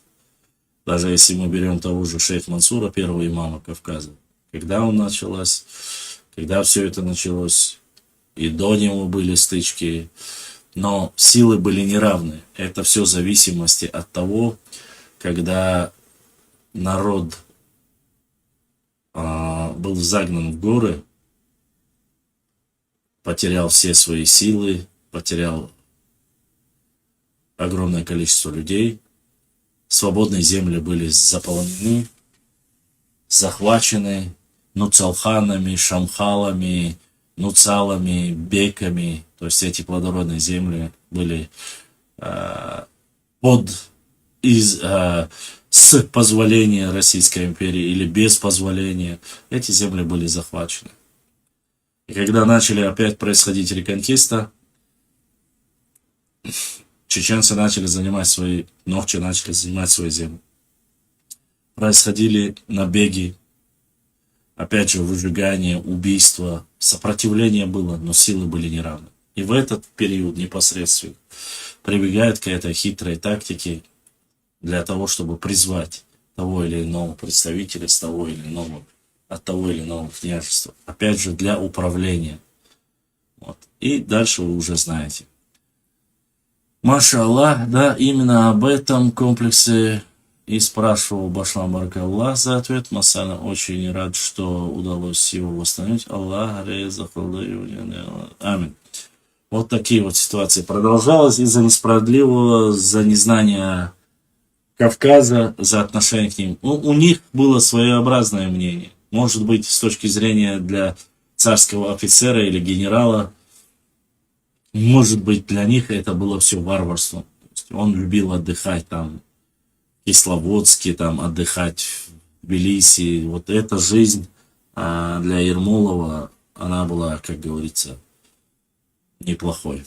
Ну да ладно, сейчас, я надеюсь, ответил. Мне проще было бы конкретно ответить, если бы вы зашли в эфир, видеть вас, или я не знаю, когда мне проще. Может, я не в ту область говорю, может, вы вопрос совсем не об этом задавали, но я ответил так. Так вот, история создания Сунжинского округа. До 1819 года на Сунже, кроме чеченских аулов, русских поселений не было, а по Берже. Сунжинский район был образован 30 сентября, я прошу, быстро я прочитаю, запомните, и можете для дальнейшего, если кто-то хочет, вырезать из видео, и те люди, которые вам будут рассказывать сказки, можете их посадить на свое место. Образован 30 сентября 1931 года в составе чеченской автономии на территории бывшего одноименного казачьего округа, присоединенного к Чечне в 1929 году.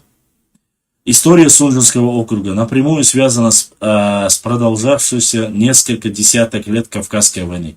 Территория чеченского Тухума Орстхай в ходе многолетнего российско-чеченского военного противостояния была насильственно, выражаясь современными терминами, зачищена от своих коренных обитателей. Практически все населенные пункты были полностью уничтожены, а оставшиеся жители переселены в Турцию. На освобожденной от туземцев территории по всем канонам колониальной войны была выстроена цепь военных укреплений, крепостей, так называемая Сунжинская казачья линия. Она должна была отделять покорную, мирную, плоскостную часть Чечни от непокорной предгорной и горной, немирной Чечни. Для поселения здесь, для поселяемых здесь казаков из Дона, Кубани требовались земли. Освоенные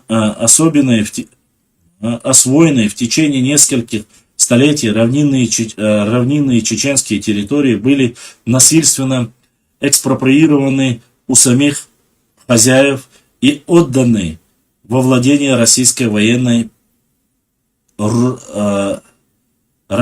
военно-полицейской касты казачества. Как пишет М. Базоркин, для обеспечения терского казачества землей требовалось конфискованные чеченские земли, которые добывались за счет выселяемых аштхоевцев, то есть за счет тех аштхоев, которых переселили. Мартиросян ГК в своей работе «Горная Ингушетия» отмечает, что из всех туземных племен чеченское по количеству населения, общественному устройству своему и еще более по топографическим свойствам занимаемой им местности долей прочих сохранила возможность к сильному сопротивлению и действительнее всего оказывала его против нас самым упорным образом. Мы испытали на деле всю бесплодность борьбы с чеченцами, которые пользовались закрытою местностью Сунжинской долины и Подгорья, чтобы наносить нам потери, и избежали в то время решительного боя. Поэтому мы по необходимости прибегали к коренной русской исторической системе заселения окраины государства казаками. Заселение Сунжинской и Асиновской линии, как известно, производилось путем вызова охотников заселять новые станицы на передовой линии и назначением денежного пособия от казны на первоначальные обзаведения и дарования некоторых льгот. На этот клич шли жители из старых натеричных станиц, крестьяне внутренних губерний, малоросы, донские и другие казаки, словом, преимущественно те, которым нечего было терять на родине. Эти люди, лозунгом которых было слово «Не плашай», дали нам превосходных бойцов, составивших славу сунжинских казаков, оказавших громадную услугу в деле покорения Чечни. Капитан Николай в своей записке о Чечне пишет: в 1845 году основана была Сунжинская линия. В 1845 году. Основана была Сунжинская линия, поселение первой линии Сунжинской казачий полк в 5 обширных станицах. Таким образом образовалась на самых пределах Чечни превосходная кавалерия, всегда угрожающая неприятелю неожиданным нападением. По словам А.П. Бирже, до 1819 года на Сунже, кроме чеченских аулов, русских поселений не было. Царский полковник Десажа писал в 1854 году: система войны против кавказской природы и сынов ее избрана была верна. Каждый наступательный шаг отрезал горцам безвозвратно кусок их родной земли. Прошу вас заметить, до того, как я зачитал этот документ, я вам только что устно рассказывал об этом, на что есть подтверждение документально. Так покорена Малая Чечня и Галашки. На всех этих местах поселения казаки устроили укрепление штаб-квартиров полков. Это же подтверждает известный чеченский общественный деятель, политолог Абдурахман Автарханов. В деле проведения царской национальной политики в области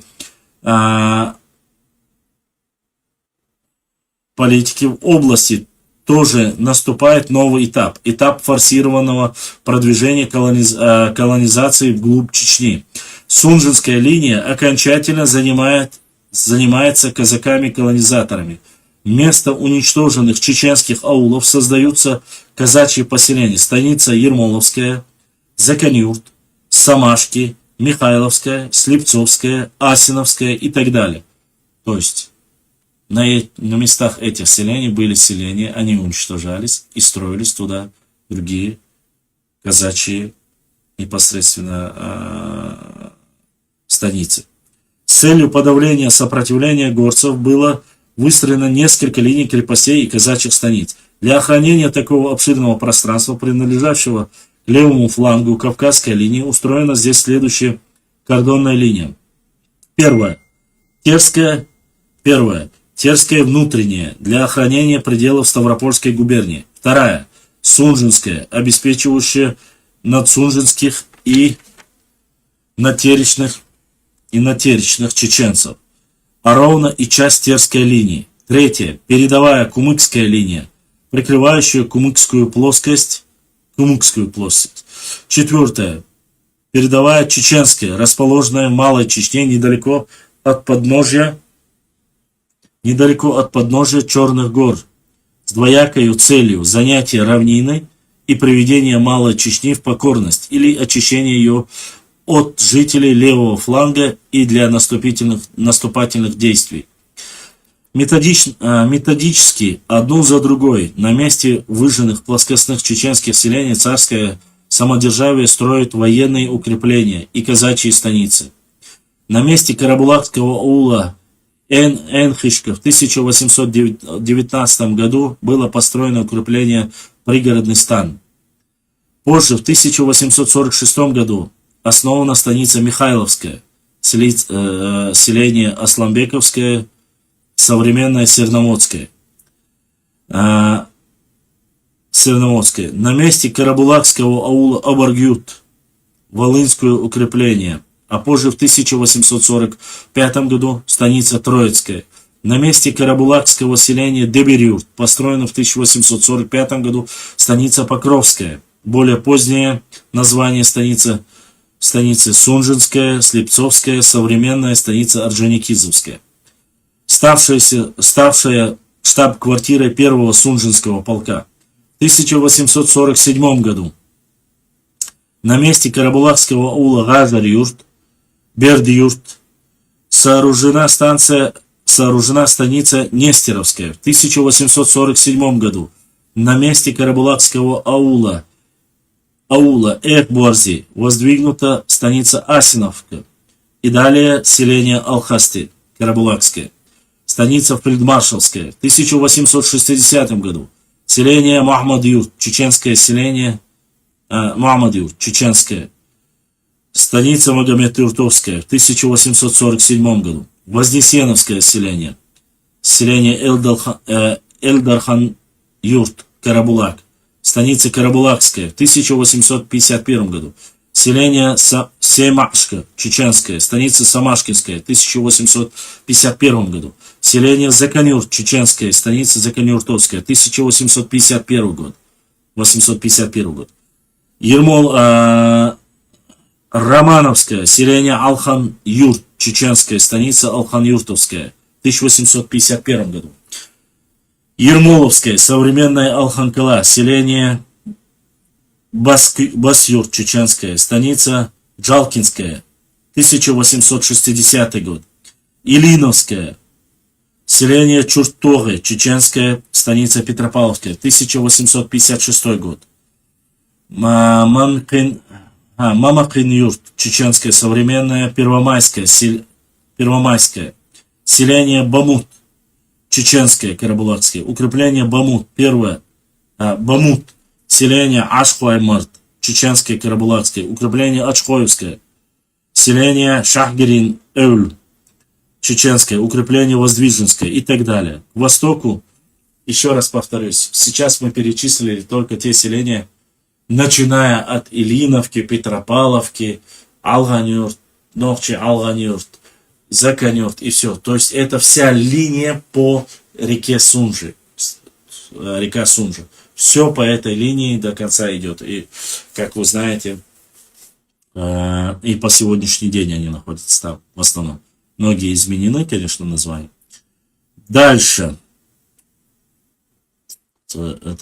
После образования Сунжи на месте Чеченской области основана станица и так далее. К востоку от станицы Михайловской вниз по Сунжи на месте чеченских аулов были основаны казачьи станицы второго Сунжинского полка. После образования первого Сунжинского полка чеченцы, в том числе и карабулаки, на завоеванной территории Малой Чечни на завоеванной территории Малой Чечни входили в подчинение начальника так называемой Верхнесунжинской линии. С окончанием Кавказской войны в районах, населенных горцами, вводится так называемая военная и народная форма правления. Начальниками военно-народных округов назначаются армейские офицеры, в ведении которых сосредоточивалось административные, управленческие, полицейские и в значительной мере судебные функции. При этом судопроизводство осуществляется при участии избираемых в горских обществах судей на основе обычного права шариата и шариата. И что существенно, границы округов определялись округов определенно соблюдает трех принципов, как административно-территориальная преемственность. Граница округов проводилась с учетом существовавших на Кавказе границ между феодальными владениями или вольными обществами, военно-оперативной доступности, хозяйственно-политической связанности, военно-колониальной целесообразности, этнической однородности, предполагаемое совпадение в значительной мере административных границ и этнических. Именно в силу этих факторов близости к Владикавказу, нежели к Грозному, Арстхоевские земли вместе с ингушскими стали относить к Владикавказскому округу. В 1860 году была образована Терская область, умиротворенная Чечня дозволила прежде всего применить к Терской области новое положение о военно-народном управлении, наподобие дагестанского. Причем область была разделена на 3 военных отдела и 8 округов. На территории Чечни были образованы Чеченский, Ичкеринский, Аргунский округа и Ауховское наибство. Кроме того, прошу заметить, что здесь четко написано, на территории Чечни были образованы Чеченский, Ичкеринский, Аргунский округа и Ауховское наибство на территории Чечни относилось к Чечне. Кроме того, часть чеченцев, проживающие в Кумыкском округе, часть в Тианетском округе Грузии, ингуши вместе с осетинами, частью арстхоевцев, сунжинскими казаков вошли во Владикавказский округ. В дальнейшем Терская область была поделена на западные, средние и восточные военные отделы. В западный отдел вошли Кабардинский, Осетинский и Ингушский округа. В средний – Чеченский, Ичкеринский, Аргунский, в восточный – Кумыкский и Нагорный округа, куда кроме кумыков и аварцев входили часть чеченцев, акинцев, арстхоевцев, навшмакоевцев и так далее. Тогда же в Ингушский округ ошибочно была включена территория, на которых проживали акинцы и мерджинцы. Но это недоразумение было быстро устранено в 1866 году. По настоятельному требованию населения этих обществ они были подчинены Чеченскому Аргунскому округу, как вследствие одноплеменности с населением последнего. Терская, я прошу заметить, это все, как говорится, подтверждено документально. Терское и Сунжинское казачество тогда еще не было включено в состав Терской области. В острых межгрупповых противоречиях самодержавных государств стремится поддержать прежде всего казачество, как свою ключевую социальную и военную опору, вынуждены смириться со значительной долей русского иногороднего вневойскового населения в казачьих отделах администрации области Терской 1890-е годы прибегает к дискриминационным мерам, ограничивающих хозяйственную и поселенческую миграцию горцев в города и воинские земли. В частности, в 1893 году введен запрет на поселение горцев, не состоящих на службе. То есть, если ты не состоишь на службе и не являешься офицером, запрещено спускаться на плодородную плоскостную территорию. На поселение горцев, не состоящих на службе. В Грозном, слушайте, в Грозном и русских слободах Воздвиженское, Ведено и Шатой. В то время, как все горские народы имели свои отдельные национальные округа, а чеченцы даже целых 4, ингуши в 1883 году были включены в Сунжинский казачий отдел. Свыше 25 лет ингуши добивались выхода из подчинения Сунжинского казачьего отдела и учреждения своего собственного округа. На территории собственно Сунжинского района, без части Галашкинского района, ингушских населенных пунктов не было. До начала Кавказской войны здесь находились чеченские, в основном астхоевские села. По окончанию этой многолетней кровопролитной войны местное астхоевское население под видом переселения своим единоверцам было практически поголовно выселено в Турцию, 1500 семей. Оставшуюся небольшую часть насильственно переселили в другие районы. Таким образом, территория района была полностью освобождена от своих исконных хозяев и передана во владение казакам, переселенным из южных районов России. Как считает Ильяс Сигаури, большая часть территории аштхойцев в настоящее время вошла в состав Ингушетии, но произошло это несколько этапов. После выселения большей части аштхойцев, карабулаков, в Турцию в 1865 году началось широкое расселение выходцев из Галгая на землях этого Тукума при поддержке царских властей, которые позднее составили Галашкинский район. Тогда же в составе современных ингушей оказалась и часть представителей чеченских тейпов Галай. Что касается аштхоевских земель на плоскости, то они первоначально были переданы сунжинским казакам, а затем в состав Сунжинского района. В 1928 году переданы Чечне. В настоящее время большая часть этого района фактически входит в состав Ингушетии. Заселение ингушами земель, выселенных в Турцию карабулаков, началось в последней четверти XIX века. Например, в Галашке переселились 168 дворов представителей общества Галгай, Ицхорой из Хамхинского и Цоринского общества, в Мужичи 300 дворов, Алкун 49 дворов. Вертепов пишет, в различных местах Сунжинского отдела Владикавказского округа Терской области насчитывалось несколько мелких ингушских хуторов, по преимуществу на землях частных владельцев, где ингуши живут в качестве сторожей, а иногда арендаторов. При советской власти эти земли наряду с другими национальными округами были выделены в отдельный Сунжинский автономный казачий округ. В 1929 году Сунжинский казачий округ был объединен с Чеченской автономной областью. Основанием для этого решения послужило то, что данная территория исторически являлась частью Малой Чечни. Кроме того, это было ответом на многочисленные обращения жителей округа с просьбой объединить их именно с Чеченской автономной областью.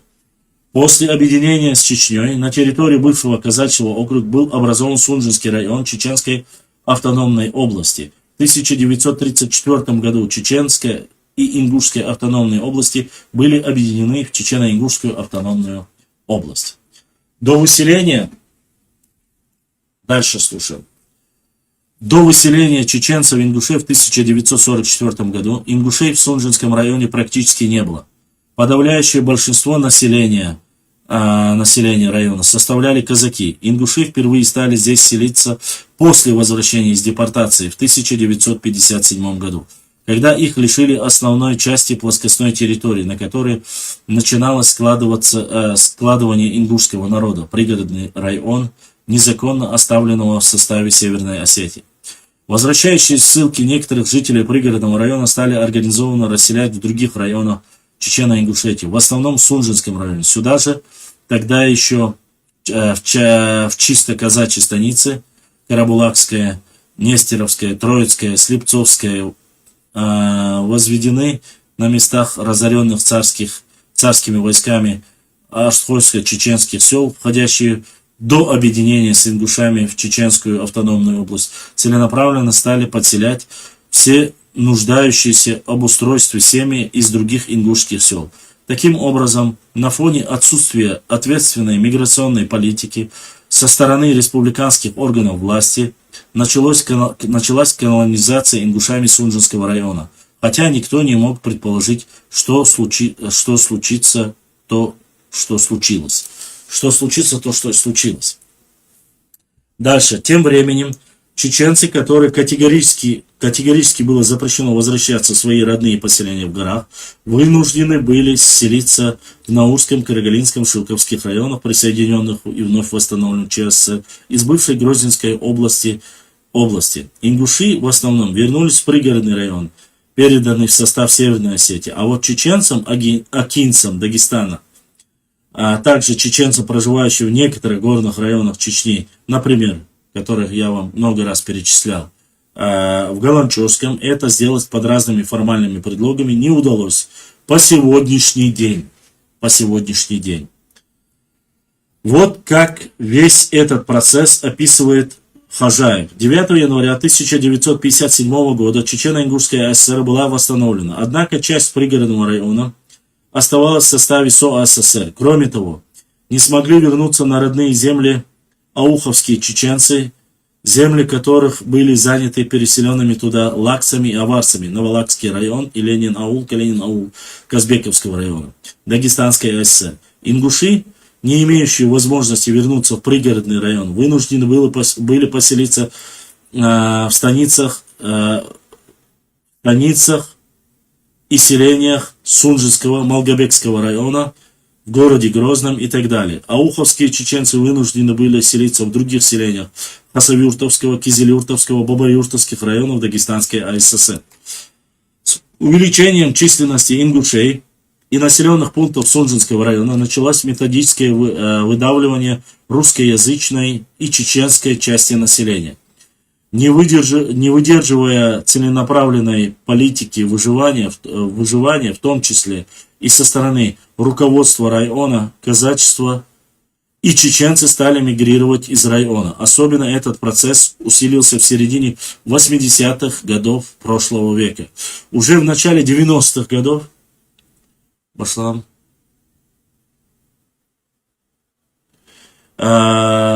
уже в 90-х годах прошлого столетия, когда в связи с распадом Чечено-Ингушетии, осетино-ингушским конфликтом, в 1992 году в район хлынул поток ингушских беженцев, а миграция из районов казачьего и чеченского населения стала массовой.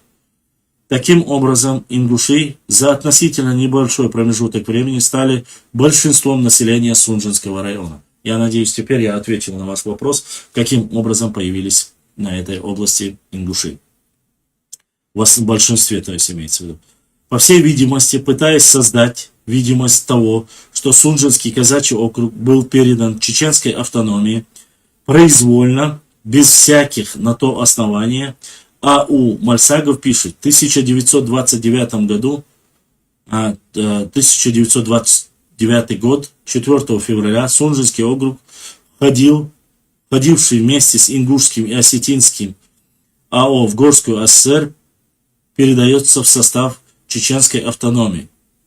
Во-первых, в Горскую ССР входили не только Ингушетия, Осетия и Сунжинский казачий округ и город Владикавказ, но и Карачаевский, Балкарский, Нальчиковский, Кабардинский, Дигорский, Грозненский, чеченские округа, а также город Грозный. Во-вторых, это ответ на претензии. Во-вторых, чеченцы не инициировали распад Горской АССР, Они вышли из ее состава только после того, как он стал разваливаться на составные части. Первой из Горской республики вышла Кабарда, получивший статус Кабардинской автономной области, затем Карачаевский, Балкарский округа и только затем Чеченский. Накануне окончательного упразднения Горской республики в ней оставались только Осетия, Ингушетия, Сунжинский казачий округ и город Владикавказ. И припозднились они с выходом только из-за неурегулированности территориальных вопросов. Так, осетины, ингуши и сунжинские казаки не могли поделить между собой город Владикавказ, а также земли казачьих станиц Фельдмаршалской, Воронцовской-Дашковской, Сунжинской, Тарской. Выступая на втором съезде ингушского народа, известный ингушский писатель Идрис Базоркин сказал: в 1918 году ингуши, основная масса ингушского народа, отстояла Владикавказ от бунта Бечерихова и вернули земли свои и аулы, отданные царским правительством казачеству. Несколько слов о выселении чеченцев в Турцию. Летом 1865 года свыше 5000 чеченских семей или около 25 тысяч человек выселилось в Турцию. В числе выселившихся было 1500 семей арстхоевцев. Кроме того, выселилось и около 300 ингушских семей. Процесс переселения по договоренности с властями царской России в Османской Турции был организован бывшим начальником Чеченского округа генералом Мусон Кундоховым и бывшим наибом Малой Чечни Оспановым Садулой. Из числа покинувших свою родину чеченцев некоторая часть вернулась назад. Свыше 15 тысяч остались в Турции, часть оказалась в Иордании, Сирии, Ираке. Все они осознают себя чеченцами и называют себя этнически Нохчи, Нахчой. Разделялись лишь на тейпы: Бейной, Чинхуай, Аштхуай, Зандхуай, Мержуай, Эхкай, Галгай и так далее. Конец цитаты. Вот так заканчивается, как говорится, официальная версия по Сунжинскому району. Документы, конечно же, были разные. Публиковали разные документы. Как появились на эти земли, происходило несколько этапов. Честно сказать, для меня немножко новость того, что в конце, начиная с 80-х и 90-е годы, что оттуда начали выдворяться, ва алейкум ассалам, начали выдворять и уходить оттуда начали. То, что казаков уже выдворяли, это я знал. Но что чеченцев, этого я, конечно, не знал. Под натиском чего, интересно? Потому что с тех пор ничего не изменилось. Оттуда никто не выслал нохчи, которые проживают в Дюэл-Кюрт. Они как жили на своих землях, так и живут. Ингушей в Назрань плакатов не было, хочешь сказать. Клянусь Аллахом, Майнен Вош видел этот плакат, а ты попробуй сказать, что такого не было, что ингуши это придумали. Галгай, ты такой сказочник. Твой Нейнваш во сне, наверное, видел такие сказки. То есть сами гродзенцы его не видели, а вот ты видел. Твой Нейнваш видел. Что поделаешь? Скажи, галлюцинация вещь нехорошая. Надо беречь себя. Вот так вот. Я надеюсь, я ответил на вопрос.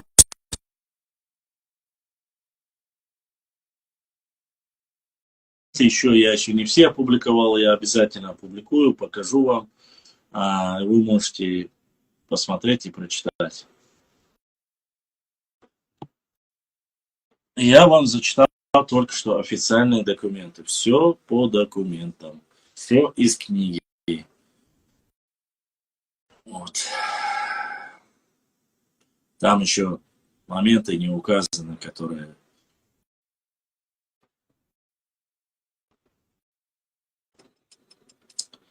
Так, есть еще вопросы? Задавайте вопросы. Если у вас есть, конечно.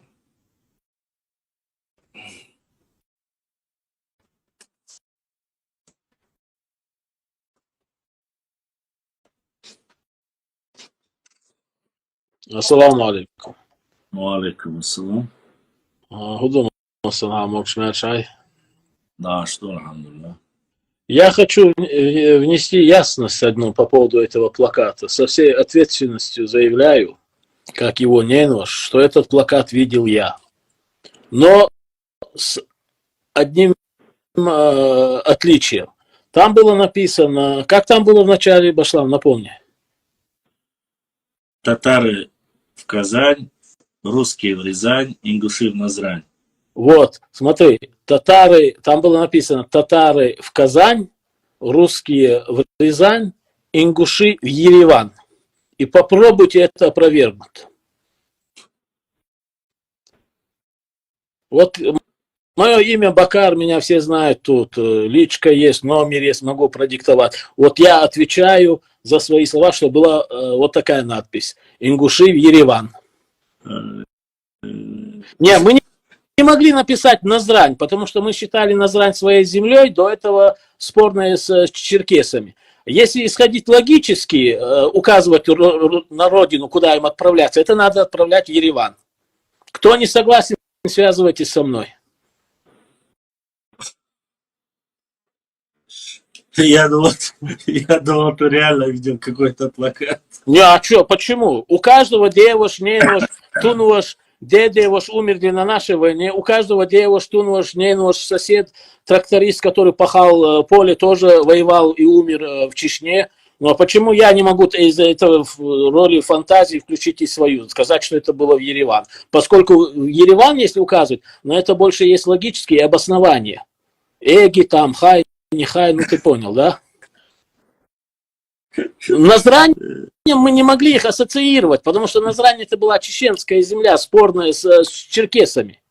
Как говорится, должно архивный кирч. Должен до архивный документ. Да, да. Вот. Ну вот и я... Но и вы не бессмертные, бах. А кто-то оспаривает, что кто-то вечный, да, и среди людей? Меня поражают люди, которые за истиной хотят скрыть свою ложь и упрек. Как будто здесь кто-то сказал, что мы с тобой или кто-то из нашего народа бессмертный.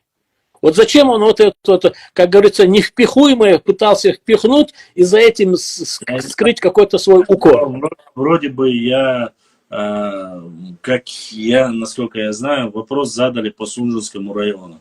Я ответил по Сунжинскому району, что было, как было. Основание, или ты хочешь сказать, что не было надписи, это, я не знаю, или предыдущий он где-то что-то услышал. Смотри, Башлам, по поводу этой надписи. Был такой знаменитый сайт, его заблочили. Это еще в 2010-х годах. И там был целый раздел. Целый раздел был фотопленки, фото, видео, скрины с видеосъемок, где приводились все настенные надписи со всего Грозного и не только Грозного. Вот начиная там с 80 какого-то года. И там, вот там буквально все были такие динозавры, как Монтана, там у Амина кто сидел, у Адмала кто сидел, Нахчи Мейда, это были динозавры, ты знаешь, которые прожженные. Ну вот там был вот этот основатель Магас, вот этот Дядяков, он там был, не скрывал тогда свою личность, потому что тогда земельного вопроса не было, он там свои 5 копеек вставлял всегда вечно. Но никто вот эту надпись там нигде не видел. Ну, ты знаешь, что там были журналисты, поляки, эстонцы, литовцы, да, латвийцы. Все было. Там каждый дом снять, каждый переулок снять, каждый старик снять. Это абсолютно, я тебе говорю, это абсолютно чушь. Но при всем этом, Башлам, я говорю, если бы мы писали эту надпись, то я бы написал «Ингуши в Ереван». Понимаешь? Ну, если кого-то куда-то отсылать с Чечни, то на родину же надо отсылать. Русских в Рязань, если татар в Казань, то ингуши почему не в Ереван? Когда ихний же историк, академик, не кто-то там, который мимо проезжал там по Дарьяльским ушам возле костра, попивая там какое-то там спиртное, слушал рассказы какого-то проходимца, а который действительно все это анализировал, исследовал, он пишет, что вот этот Эги армян. Это не мы пишем. Ну, эх, я не знаю, честно сказать, я их истории не сильно интересуюсь, мне она не сильно интересна, ни Эги не интересен, ни остальные. Этот материал есть и написан он И в в прошлом эфире, да, Башлам, я одну мысль с тобой не закончил. Вот смотри, живет народ, да? Два народа живут по соседству. Вот послушай. Один народ называет себя, как он есть. Допустим, да, вот он называет себя народом, там, допустим, лесной народ. Вот название этого народа лесной. А своих соседей он за 150-200 лет меняет им 8 имен, названий. Вот как так можно? Если это один народ, они живут испокон веков вместе, и этот второй народ, говорят, стоял в корне, в основании этого народа лесного, как говорится, в зарождении, их царицы были, там, спасали их от всех, всегда за них воевали, там, мазу тянули. Ну, этот народ сам себя называет всегда лесным, а вот этот народ, который по соседству все время, их братья там просто неразлучны, ну, им он название меняет каждые 50 лет, 100 лет. Вот как такое возможно? Ты, наверное, не в курсе, там же еще новое название 1,5 месяца назад появилось. Какое? Ты не знаешь? Какое именно я? Я много чего знаю. А на так, подожди-ка. Каликийцы. Кто? Каликийцы. Каликийцы? Да. От калканцев к каликийцам перешли? Нет, а калканцы это потом. Оказывается, первые Да были... я уже...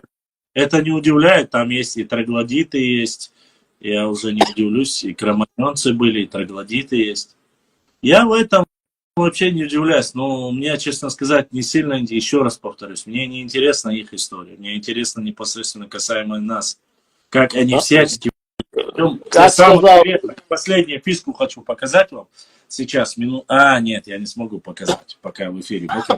Мне прислали, точнее, один нарниец настолько тупой, настолько вот, ты просто не представляешь.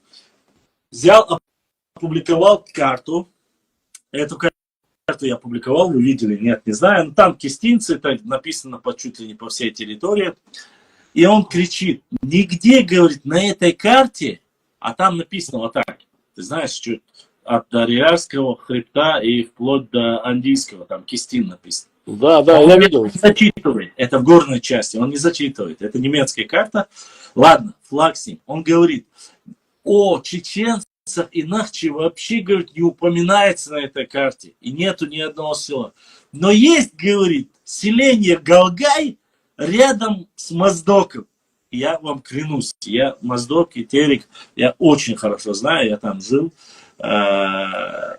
и там моя бабушка оттуда, я знаю каждые 5 копеек там, чуть ли не сам обошел все. И я посмотрел, где же с Моздоком рядом селение Галгай. Догадайся, Бака, что за селение он назвал селением Галгай? Ты никогда не догадаешься. И какое? Оно до сих пор существует, только она называется не Галгай, она называется Галюгаевская. Да, Галюгаевская, я это знаю, это же главное. Галюгаевское село, там Галюгай написано. Он говорит правильно. Он отметил Галюгай, станицу Галюгая, он отметил как Галгай, то есть подчеркнул. Нет, Башлам, его нельзя винить, поскольку завсегдатый пансионатов Северного Кавказа, не буду его имя называть, он 1,5 года назад как раз видео снял, что Галюгаевская это как раз таки и Галю, да, потом в конце добавил. Нет, да. Это меня просто убило. Настолько нужно быть тупорылым бараном. Причем под ним комментарии написаны такие, где столько просто-напросто хвалебных. Да ты что, да это для нас, это вау! Говорит, это же открытие. Под Моздоком было наше селение с названием, говорит, таким. Это был, конечно... Любой топоним, где присутствует буква «Г», любое слово, название, имя существительное, неважно. Если в этом слове существует «г» в начале или в конце, посередине, или буква, не дай упаси, если «гл» вместе в одном слове, то это все. На это патент однозначно. Особенно слово «галлюцинация». Там и «гл» есть. Ну, вот так вот обрадовались, что написали. Не, что там на самом раньше деле... было как? Раньше было, когда динозавры были, то было как? Буква Г, Л есть, то все нормально. Теперь, оказывается, и буква К тоже, буква Ф, естественно. Короче, скоро весь алфавит будет, вот если это присутствуют эти буквы, то это все. Второй пост там написано, показывает, говорит, на самом деле, говорит, никогда, говорит, ингуши и чеченцы, послушай, никогда, говорит, чеченцы и ингуши между собой не граничили, говорит. Между ними были всегда кумыки. Посмотрите, говорит, эта карта есть, которая, где написано кумыки. Хорошо, Между Грозным и Назранью есть по реке Сунжу кумыки. А куда деть якобы запись 1786 года, где он пишет, что кистинцы не понимают язык ингушей и гогов, хотя между ними ручей называется Кистинка. Но эти кистинцы понимают чеченцев. Это написано 240 с чем-то лет назад. Да, это, конечно... И послушай, этот Якобс не был путешественником, авантюристом или просто там мимо проходил, там с кем-то выпивал. Это человек, которого 5 раз направляли на Кавказ. Он прибыл, конечно, в Тбилиси, но потом Потемкин, да, по-моему, Потемкин, да, или кто там? Потемкин его 5 раз направлял на Кавказ, финансировал, изучать как ученый, как исследователь, а не слушать рассказы возле костра или по дороге там кучера. Понимаешь, он сам все это пробовал, пил, нюхал, топтал, спал, жрал, понимаешь, он все это на себе испытал. Это действительно уникальная работа. Все ученые, кавказоведы, востоковеды пишут, что столько материала, сколько он, разжевывая, объясняя, показывая, дотошно даже составляя словари, различия, никто не сделал на Кавказе ни до, ни после. Но он там пишет вообще, вот четко пишет, что не понимают язык. Кистинцы не понимают язык ингушей и гогов. Но чеченцы пишут, понимают. Они друг друга понимают. Это написано в 1786 году, окончание работы. Первое издание в Германии в 1796 году. В Лондоне в 1809 году. Дольше, да, Архивда Документович?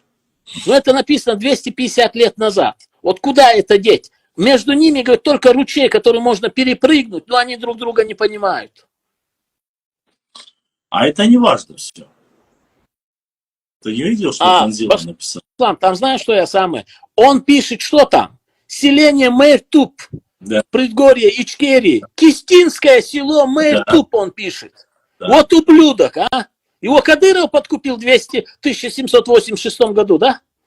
Ну... Он заранее машину будущего изобрел. Он пишет, в предгорьях Ичкерии, чеченское, кистинское село Мэртуп. Да, публиковал, много раз публиковал, показывал. Ну, кстати, это и называлось, ты забыл, что ли? Карта, Андийский хребет называется Кистинский хребет. Карта есть этого же немца, падла, который после Мерседес придумал. Он пишет, не андийский хребет, а кистинский. Нехорошие люди. Да. Почему он пишет приток Терека и реки Кистинка, он пишет, называется Чечен. 2 раза пишет. Река Чечен, ручей Чечен. Это сейчас где почти Кабарда. Там в многих местах написано, что река Фортанга никогда не называлась до этого Фортанга. Она называлась Мартанка. Там написано это везде. В многих местах это написано. Она не называлась никогда Фортанга. До этого ее старое название Мартанка переименовали. Смотри, он очень интересную вещь пишет. У чеченцев, кроме всего оружия, есть палка, где-то метровая. На ней цепь и кусок железной шара с трехконечными зубцами, ну, этими цилиндрическими. Булаватый? И называют Сюда его на- чеченцы топ. Валикум ассалам. Алейли разговор. Понимаешь, называют вот этот инструмент, боевое оружие, называют топ. Что? Топ. Ага. Вот Да, мне проблема- самое проблема, странное проблема, показалось. и- Кстати, это интересный материал, там где-то Очень 300 дело страниц, секретарь, и стоит обновить есть чтобы память, проблемы, почитать. Там очень ремонт, много и- интересного. Да, Очередь, да, ищи, Таня, да. может, по очереди, Да. по очереди. Да, все принято. Одновременно. Ладно, что, Аллах, что? ودائما проблем غريبة عارف عارف دائما هرب إيسا شو أنت والحقيقة بدوش بمنا تعم دوش حبر سيرك تيش روشي بيتم هردوك إن أخلا دور حدو وش دور هذا بعمودك ديزوي. وده ديزوي، عط ديزوي. أديت ديزوي بقوا أنت هردوك وي ده بقوا أوسا يز أخارتو عقيدة وش الجندال بقوا قوضو يز كلين مش بايت علق نسبة. وقت أشهر أصلا. تاخ إيش نو إذا خاطر درس عاوز ما سيخ ده تشوكو يستير تا أنت عشان تنشر برش يا إيش زغرن الدنبو يا إيش زغرن الدنبو اللي دونا يا تاعتنا تاع بل إيش بيسن بوتيش مو بوتيش يا ده إسلامский район бутиш. Тебя захоронение, это с киевского периода, считается, что они с киевского периода. ده إسلامский район, да? Конечно, доисламский, конечно. Там без малого, если я не ошибаюсь, 2,5-3 тысячи лет. Ислама. Именно от захоронения 3000 лет, бо. 2,5-3 тысячи лет. Но сейчас точные данные скажут сами археологи. Предварительно говорится 2,5-3 тысячи лет. Там, возможно, и больше. Потому что с сарматского периода такое же захоронение на списке стали 4,5 тысячи лет. Ну, у примерно, да, у нас есть логики те, Мутиллер где-то 1600-700 до ислама были, язычник, что он еду, Цугайнах. И так, поэтому Цугайнах из типа своих воинов с оружием хоронили больше. Ой, да, язычник, Шимас или Хальмадай. Ну да, конечно. Но там пока еще окончательно, видать, еще эксперты свое мнение выскажут. Думаю, что об этом будет понятно. Пока раскопки до сих пор там эти флажки, все. То есть до конца эта работа не закончена. И многие даже и не знают, что она идет, что этот период, точнее, раскопки идут. А это буквально здесь Мартан, Ашхой Мартановский, Урус Мартановский район. Гиртак, да? Думаю, что все. Гихи, Гиртак. Ишталду. هم вообще эйса интересуется еще да та история с интернет бяки та источник yoch ish имшке геч та информация yoch что а так не шанс чувствовать уже это задуматься что هم что это корректно игры Ну, в основном Мастан Хейл, он бакарса аса дупа больше. Выкладываем, показываем эти копии, показываем топоры. Сейчас есть очень хорошие артефакты, которые здесь работают, которые ищут но главное, самое ключевое, куда если мы находим вот такие вот захоронения, чтобы не распродавать то, что находим. Да, именно археологи он царь, он контрабандирует царь. Да, там музей надо было сохранить. То, что Если мы не имеем, сохраним все это, ну, найдутся все места, конечно. Да, и также вы, самая учитель модели, то, что было, тоже уничтожили, а то, что мы трудом находили, Да что просто помощь. оставили бы, да. Eş sağda olsa bak. Да, сağ كتر Mas ديريسو nahıl. Masal. أنا так سؤال Давай далее тобой. это مسألة боль. Так. Руслан, А, тут сведения тысячи, так, 1796 года. Пишет царский офицер Д.А. Милютин, который служил на Кавказе, в Кавказском корпусе в качестве офицера генерального штаба и по долгу службы бывал в это время 1829 год на Теречи и за Теречи. За Тереком находится 16 чеченских селений, в которых находится от 1700 до 1900 дворов, численностью 5500 человек только мужского пола. Это за Тереком. Пишет офицер генерального штаба Милютин, 1829 год. Но если только... И момент arī кусок вырезать со ссылкой все скинуть и лабака. Да, вот. Это вот он пишет 200, почти 200 лет назад. 16 селений. Они не могли там быть и вообще на этих землях чеченцы никогда не жили. Только после того, как нам их вернули после депортации, тогда только поселились. Хотя никогда там чеченцы до этого не жили. И смотри, что он дополняет. По берегам Сунжи находится, расположено 70 чеченских селений.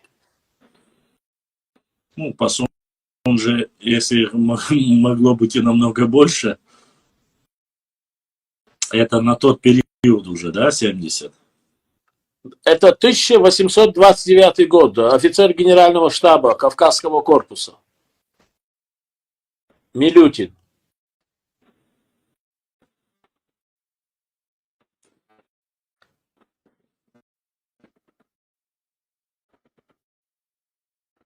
Кстати, вот этот вот с Пруссии, который в 1786 году столь подробно писал о чеченцах, он почему-то указывает, что у чеченцев, кроме всего, только у чеченцев, имеется кукуруза. Это, оказывается, достаточно редкий для Кавказа на то время вид зерновых. Тоже интересный факт. Он прям это аж выделяет, что у чеченцев, кроме всего, еще и кукурузу сажают, выращивают. Да. Мы полагали, что, как говорится, у всех это. Ну, то, что не у всех, это понятное дело, потому что в любом случае то, что Чечня является житницей и кормила весь имамат, и то, что они ковры, шелка, все что угодно готовы были дать за нас. И смотри, что он еще пишет. В зимнее время, это год окончания его работ. Не путайтесь с изданием. Может, он даже раньше написал.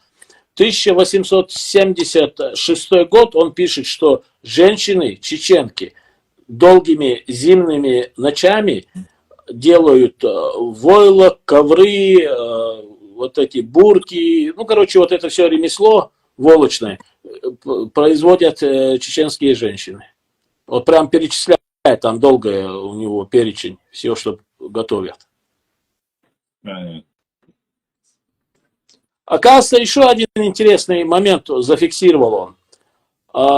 Где-то в начале 17 века, оказывается, было землетрясение, и устье реки Терек завалило камнями. И там, забыл, сколько-то месяцев Терек не тек. И образовалось типа озеро. Потом, когда это озеро сорвалось, вот именно где проживали чеченцы, вот это место с селью, оползнями, вот это все селения были стерты с лица земли. Природный катаклизм, да? Да, он там это тоже перечисляет. Кстати, как он подробно, детально и всесторонне, по-моему, никто Кавказ не исследовал. Надо работать тогда больше перевод, а особенно перевод чаще, более. Где находили в Берлине, в этих местах, находили про чеченцев, но переводы этого всего очень долго. Ты знаешь, наши не сильно любят переводить. Перевод, Google перевод, он не настолько достоверно иногда перевод занимается, то есть не переводится, поэтому. А он, оказывается, в 1781 году прибыл на Кавказ. В 1781 году. И получается, ровно 5 лет он первый раз исследовал Кавказ. На момент, когда он был на Кавказе, он уже был ученым, доктором наук. Получал это в Пруссии.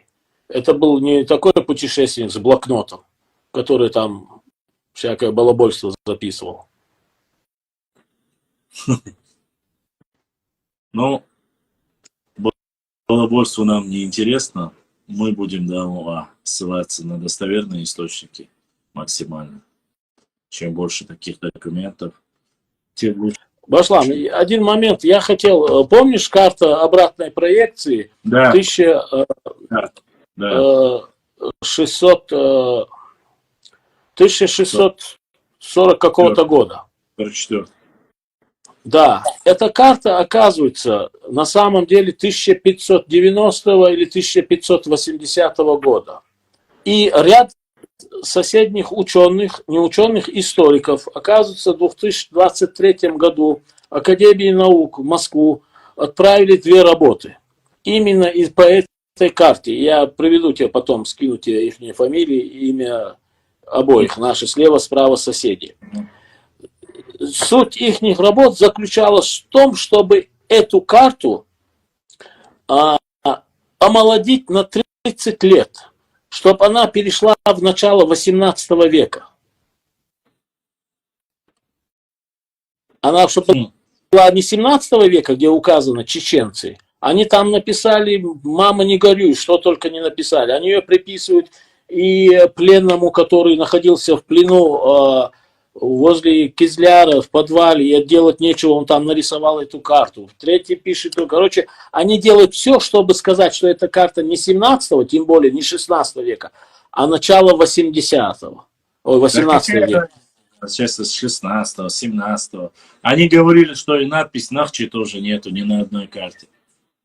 А есть надпись, где четко чеченцы, он еще указывает, что это Нахчи. Все. Нет, я тебе присылал работы по этой карте. Эта карта 1580-го. Да, я прислал, уже публиковали. Многие публиковали уже, да. Хотя кроме нас, многие публиковали. Это, оказывается, карта, которая осталась незамеченной. И когда начали уже рассматривать в 1972 году, кажется, 1972 году, взаимоотношения Московии и кабардинских дел, вот только в этих архивах обнаружилась эта карта. В 1970 году ее только обнаружили. В архивах, московских архивах. Ну, главное, что мы не подделали ее. Не, ну почему? В 2003 году был интересный сайт, где на этом сайте люди обсуждали, как они будут фальсифицировать карты, а потом расстроить через 20 лет будем на них ссылаться. Скриншоты есть. Должен архивный документ. 2006-2007 года. Не, первый разговор, чтобы состряпать карты, состарить их и потом ссылаться через 20 лет на них, разговор появился в 2003 году.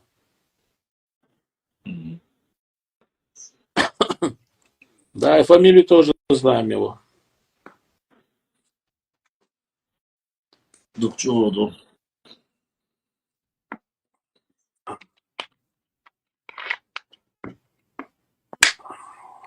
Başla.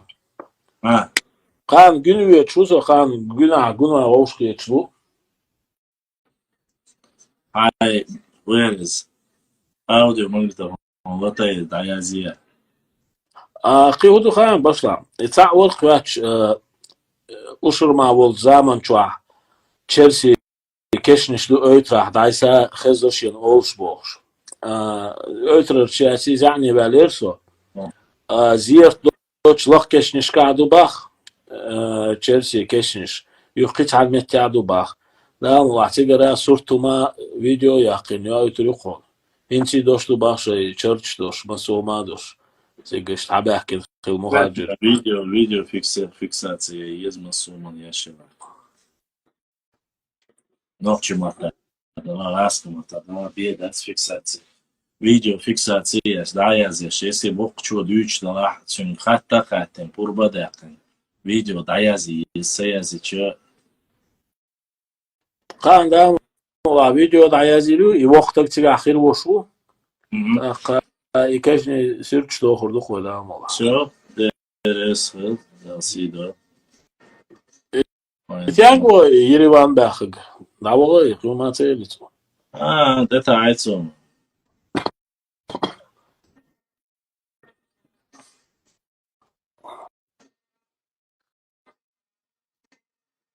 История.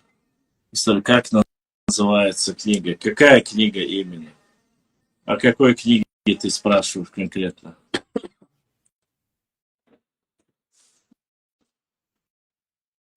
А, господа мои хорошие, у нас осталось еще минут 17.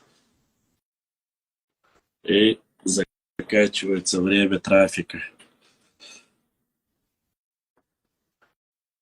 От книги тягу их чуешь? А? Всеобщее историко-топографическое описание Кавказа. Часть первая. Тысячи издания. СПБ 1796 год. Перевод с немецкого Зевакина. Всеобщее историко-топографическое описание Кавказа. 1796 год. Санкт-Петербург. Мой вопрос был игнорирован, да? Какой вопрос у тебя был? Соборди. Топонимии топонимии Чечено-Ингушетии Ахмеда Сулейманова упоминалась Галга-Юрт и Галга-Ария. Почему в новом переиздании издания больше нет упоминалось таким образом, хотя стереть ингушский след? Нет, просто-напросто этих селений нет больше. И зачем они нужны? И все. Новом издании. Я могу сказать. В новом издании, если их нету, значит и в старом издании их попросили туда вписать. Жалко, что сегодня многие люди вместо того, чтобы сказать «нохчи», до сих пор вот это ради мнимого этого братства, а это мнимое братство, без преувеличения, это мое мнение, потому что когда вопрос конкретно становится ребром, когда говорят вот эти земличи, вы пишете и начинаете говорить, мявлить, что это ваше. Никакой Галга-Юрт не было, никакой Галга-Арии не было. Не было в каком плане? Разрешили там пасти скот? Разрешили. После того, как разошлись. Жалко, что прокламация Борятинского, которая говорила, что все земли чеченцев, которые были до 1038-39 годов, будут возвращены, не были возвращены. А если бы они были возвращены, поверь мне, границы были бы далеко не такими, какие ты думаешь. Аллай, вежрибу, пикнау астыбу. Но то, что вы сегодня пытаетесь кому-то и Галюгаевское, и все остальное приписать, никакого ни будущего, ни прошлого нету. Извинили, не извинили, название, это сделали, то сделали. Подухвар, и белины объелся. Что написал Ахмад Сулейманов, что в переиздании его или в дополнении его надо спрашивать тех, кто получил это издание и кто написал это. сегодня. Хотят стереть следы. Стереть чего? Ничего стирать и не нужно. До 1860 года ничего и нету. Нету. Понимаешь? Что бы ты ни хотел, что бы ты ни пытался, как бы ты ни создавал и создумством не занимался, ни ты, ни кто-либо другой, названия сел останутся. Ну, таких сел было сколько? Это бесполезно. Это вопрос не во мне даже. Вопрос не во мне. Нет, смотри, документально Хасан Бакаев по поводу Галгай-Ари приводит десятка документов, современных документов того периода. На площади где-то 2 километра на 1,5 километра проживало около 15 семей. И то 3-4 месяца. И все. Но от того, что где-то кто-то проживал... И то их туда переместил какой-то царский офицер. А потом обратно их забрал оттуда. Смотри, сейчас в этой книге четко указывается, что до определенного времени весь Ауховский район вместе с ауховцами принадлежал чеченцам. Целый район отдали вместе с чеченским селом, на 2 района разбили. 2 селения Кавузбековского района и 1 селение Новолакское, точнее район разбили. Все села, сел Ауховский. И отдали его Дагестану. Вопрос. Возникает у меня вопрос, зачем, грубо говоря, нам переделывать или переписывать что-то? Или зачем вам искать, где кто-то 3 человека корову пас, которая называлась Галгай-Ари? Зачем? У вас он целый пригородный район. Занимайтесь им. Не подписывайте тайно, мы не имеем никаких претензий больше. Документы подписывайте. Причем тут Ахмад Сулейманов, ныне покойный, они написали, топонимии есть, нету, Харцию, Яци, Харцию, Шудийскую, 2009 часть, это Аллах Тейциш, который взяли просто-напросто и присобачили. И причем, имея наглость, отправили в Москву, чтобы присоединили его к вашему непосредственно заповеднику. Кияцарьеч. Не, Кияцарьеч, Москва, ну, отказничал я. Вообще сверхнаглость мой, в правительстве Кирта, в аренду Лахар. Дауда Мухаммад его показывал, этот документ. Да, я тоже показывал. Это вообще сверхнаглость. Поэтому несправедливость не нужно обсуждать здесь. حاجة ملوحة غالغاي حتشوالات في استخلاحي از تطلع وهون داتي Вырвать. أسيتع خون خان كيز بيشنو أسيتع خسان بكايوس حاجة شو بليشكو يازين غالا ملوحة أسيت خسان بكаевс привести один документ шабе ще скинут дохон именно по вот этому Галгай-Ари. Хая здесь у кого-то надо аккуратно кирч.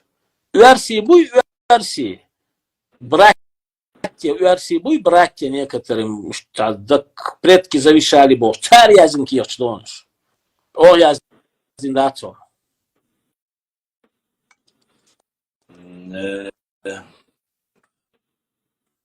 Не, ну там в любом случае, что бы кто бы ни говорил, как бы ни называл, ты назвать можешь как угодно, можешь делать все, что угодно, но факт остается фактом.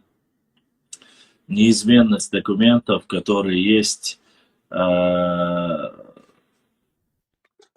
они все на нашей стороне, они прекрасно это знают. Все. Хаджа, башлам, что второй йошват, вештагват, халдоштагват, ляхни дават. Ну все, там долурду, хочуахин ладугур юхумата. Нуахчи шуабахи, нуахчи шуагаски шуабай, гаски махка. Пятигорский, Реберт Лайбоча, Черси Боча, Хаса, Латаля, Шутха Иттак Бахилу, Чучу Камиш Хитти, Бишах из Агасинец, Сей Харжах, Асдалуш, Изал офис Арилас, Ас Гуарг Шун Оли, круглый стол хватит. Мацхва Харки Яшту, Зурабо Муса Асмадар, Харки Яшту Алла, وحاخوشين هر دو كيف تعلوش خين بيتا ني بيتا أولت إشت هورا مشي دحل بوخ بالواش لرد دالواش وحاخي هم قاستت إهم دعنيستا إتروم خيريس شو تحبخي واليش هالغاي حوما ويهوخ شوح سيحشتي روحو سيحشتي روحو Саусыч, я, честно сказать, мое мнение всегда было, есть и остается таковым. Честно сказать, мне как раз-таки абсолютно без разницы, кто и чем занимается. Мне без разницы, кто и кем себя считает.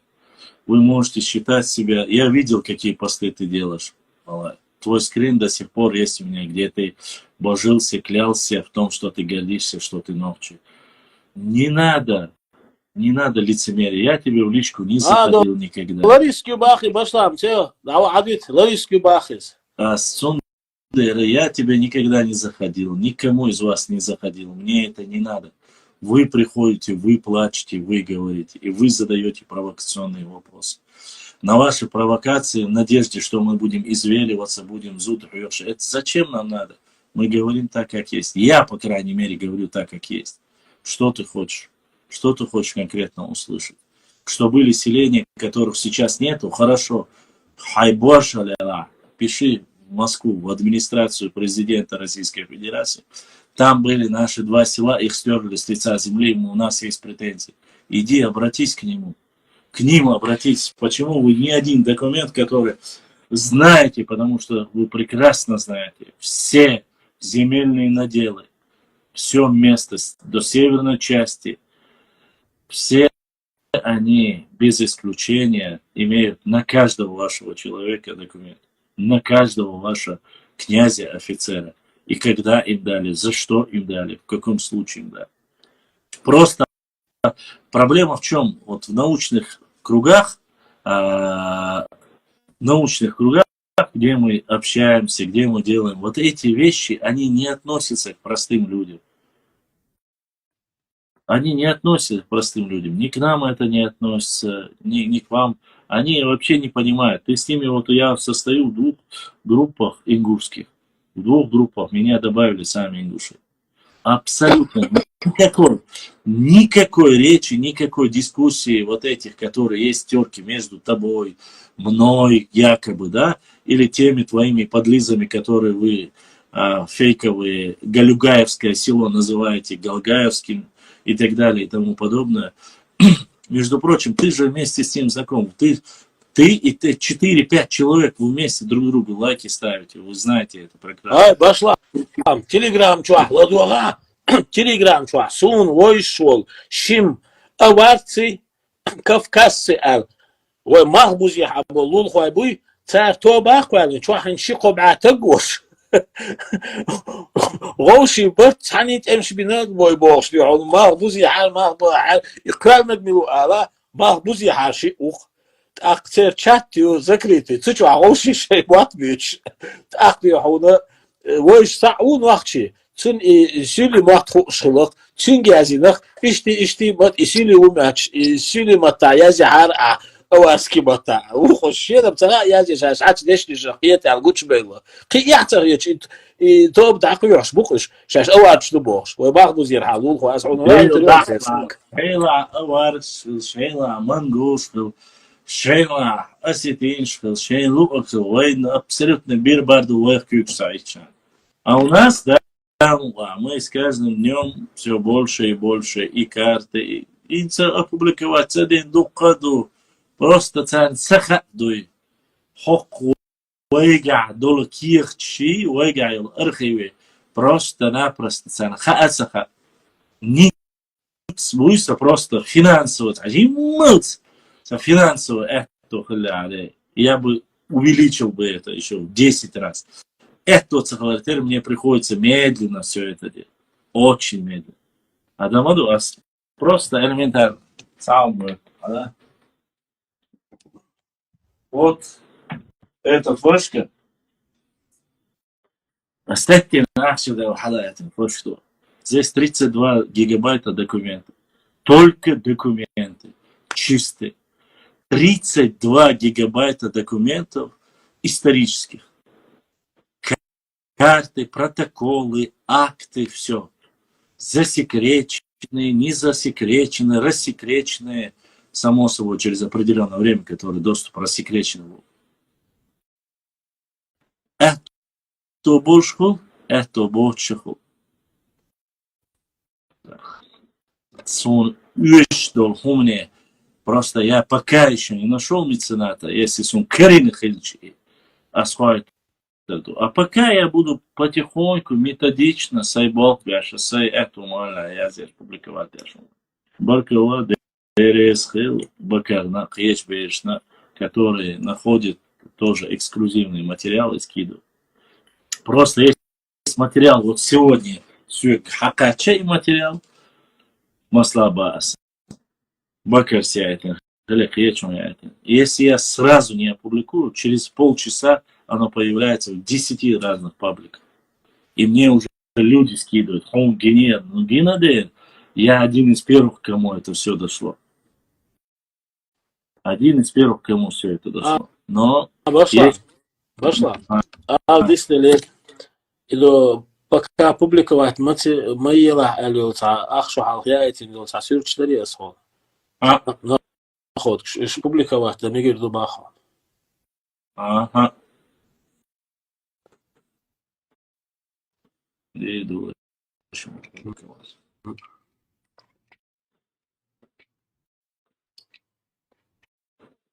Ой, мама, цмалар, балацах, или нах бубацахи, ой, отлич, Сегодня есть хорошие материалы. Я не знаю, что у тебя есть. Ты материалы можешь хоть 100, хоть 200 лет. Мне абсолютно наплевать. По крайней мере, что ты оставишь своим потомкам. Если бы ты хотел достойным был бы достойным человеком, я прямо тебе говорю, то, что ты можешь обижаться, можешь не обижаться. И ты мог бы гордиться перед своим народом, перед своими детьми. Тебе бы не было бы стыдно. Ты бы просто отправил бы запрос, показывая свое лицо, не переживая. Сел бы и сказал, вот у меня есть такой-то, такой-то материал. Есть такой-то, такой-то. Ты прекрасно знаешь, ни что я, ни Бакар абсолютно не владеют типографией, не владеют финансовыми потоками. Мы не печатаем книги. Ты прекрасно знаешь, что материал Ахмада Сулейманова, какое у вас мнение, что вы думаете. Ты задаешь провоцирующие вопросы, поэтому тебе точно так же с провокациями отвечают. Я отвечаю тебе точно так же, потому что мне смешно отвечать такому, как ты, потому что ты занимаешься лицемерием. Ты занимаешься лицемерием. Почему? Потому что скрины, которые вы делаете друг друга, общаетесь, отправляете, копируете друг другу, закидываете, фейковые карты, вы сравниваете мусульман между собой, вы сравниваете братьев между собой. Я отвечаю, и самое интересное, отвечая на вашу ложь, когда я показываю вашу ложь, ваши муллы приходят мне и говорят, «Ющам нахияцер бахцар языник, ахмук не отвечать моди, разоблачать моди, юкайдоу питан махарита бахцар». Они не говорят вам, что нахьёцде, что нахья, что нахьел хари, вы бы не занимались бы провокацией.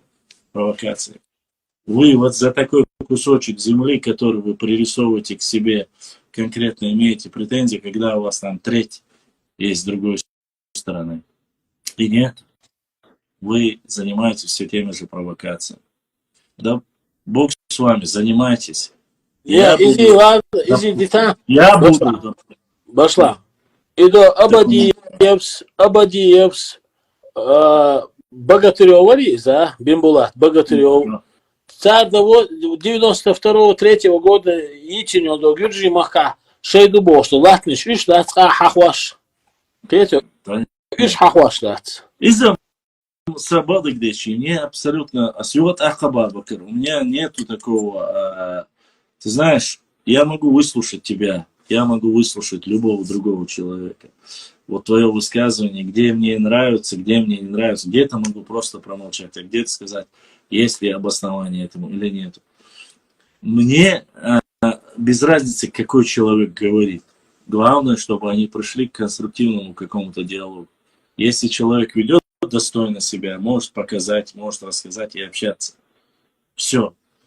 Я честно сказать, порой простые ребята, которые приходят в эфир, они намного больше имеют дюнал, буашал, хотя они потом звонят и просят, кара, напрягать, вот туда-сюда. Ничего, хотя такого и нету плохого. Почему вот этот процесс все, возможно, было бы больше бы людей, но они зомбируют ребят, которые ни в чем не повинны, говорят, вот как вы можете, они же такие, как вы можете, ваши феодалы, ваши эти. Какие наши феодалы? Какие ваши феодалы? У всех одни феодалы, и они в Москве. И если Москва скажет цыц, все будут молчать. Если не скажут, не будут. Такова политика победителей. Это империя, это Россия. Мы всего лишь субъекты федерации, если говорить о политическом кике. Поэтому претензий конкретно к Академии наук Российской Федерации и к документам, печатающимся российскими учеными, нету. Есть претензии конкретно к нашим. Допустим, Хасана Бакаева клеветали, называли сказочник, обвиняли во всех грехах этого достойного человека, нашего брата. Да, очистили его от грехов. И в один прекрасный день, бах, точно такой же, этот же Галгай, и все его прихлебатели, и все остальные шестерки, которые занимаются провокаторскими деятельностями, то есть разжигают, начали публиковать видео Хасана Бакаева. А знаете, почему начали? Потому что более авторитетного заявления, кроме как Хасана Бакаева, ни у кого не оказалось, где утверждается и говорит, что это красивые башни, что это древние башни и так далее и тому подобное. То есть, когда нужно, в один момент, хлоп, Хасан Бакаев оказался одним из лучших историков и достойным человеком, потому что он сказал хорошее слово о башнях ингушских. А до этого обвиняли во всех его смертных грехах. Так не делается, так достойно не поступает. واحد مثلا هذا يعونا بيخسن يو مسو канал Чача Хасан Бакаев. Я еще раз говорю, Чахкиев Джабраил Юрьевич, да, Гершвальцун, был моим преподавателем. Добрейшей души человек был, честно сказать. Он преподавал у нас археологию на 2 курсах. Всегда с юмором, всегда. И никогда я от него не слышал ничего подобного, где бы он говорил. Единственное, мне прислали одну его статью, небольшое высказывание, где чуть-чуть с его тенденцией, и то в монографии его одной. Остальных случаев никогда ничего подобного Чахкиев Джабраил Юрьевич не говорит. Еще раз повторюсь. Эти взаимоотношения, вот эти разговоры, они на долгие года, они не просто так ведутся. То есть, если ночью забудут, нужно завуалировать это внимание, выжили, дувай, арду, вожду. А когда происходит, даже с севера, работники, которые работают на севере, объединившись, стали, мы с вами, мы против передачи и так далее. Ну, какого фига ты поехал на край России, сидишь там, отрабатываешь там, говоря, заботясь о своей родине. Ну и поезжай, иди на своей родине, сиди, там ори выкрикивай. Или я это буду, или кто-либо другой. Проблема на Кавказе всегда дефицита, и проблема с землей была и будет всегда. Допустим, сегодня о многих вещах. Хаюбах царь, моздок метик, мои моздок. Ну подожди, где хоть один документ, где вы воевали, допустим, против строительства крепости Моздок? Где хоть одно доказательство этого? Если это ваш, нету. Ну, допустим, у кабардинцев оно есть. У чеченцев, что они нападали и сжигали, есть. А вот где вы воевали, что-то делали? Или в этой области, в той части были вообще? Так не было же. Первое появление уже плоскостной территории. Вы на Тхакошмашту олов себя. Тхакошмашту. Хайн шукошмаш. Хайн. И какого года там есть кешныш ваши? Допустим, те же адыгские, то бишь черкесские, кабардинские, да, намного старше, которые вы пытались или трактором убирали, они старше ваших всех могильных плит. Всех! Где эти кабаки о которых вы говорите, в 15 веке, которые сожгли. 160 штук, посчитали даже. Вот.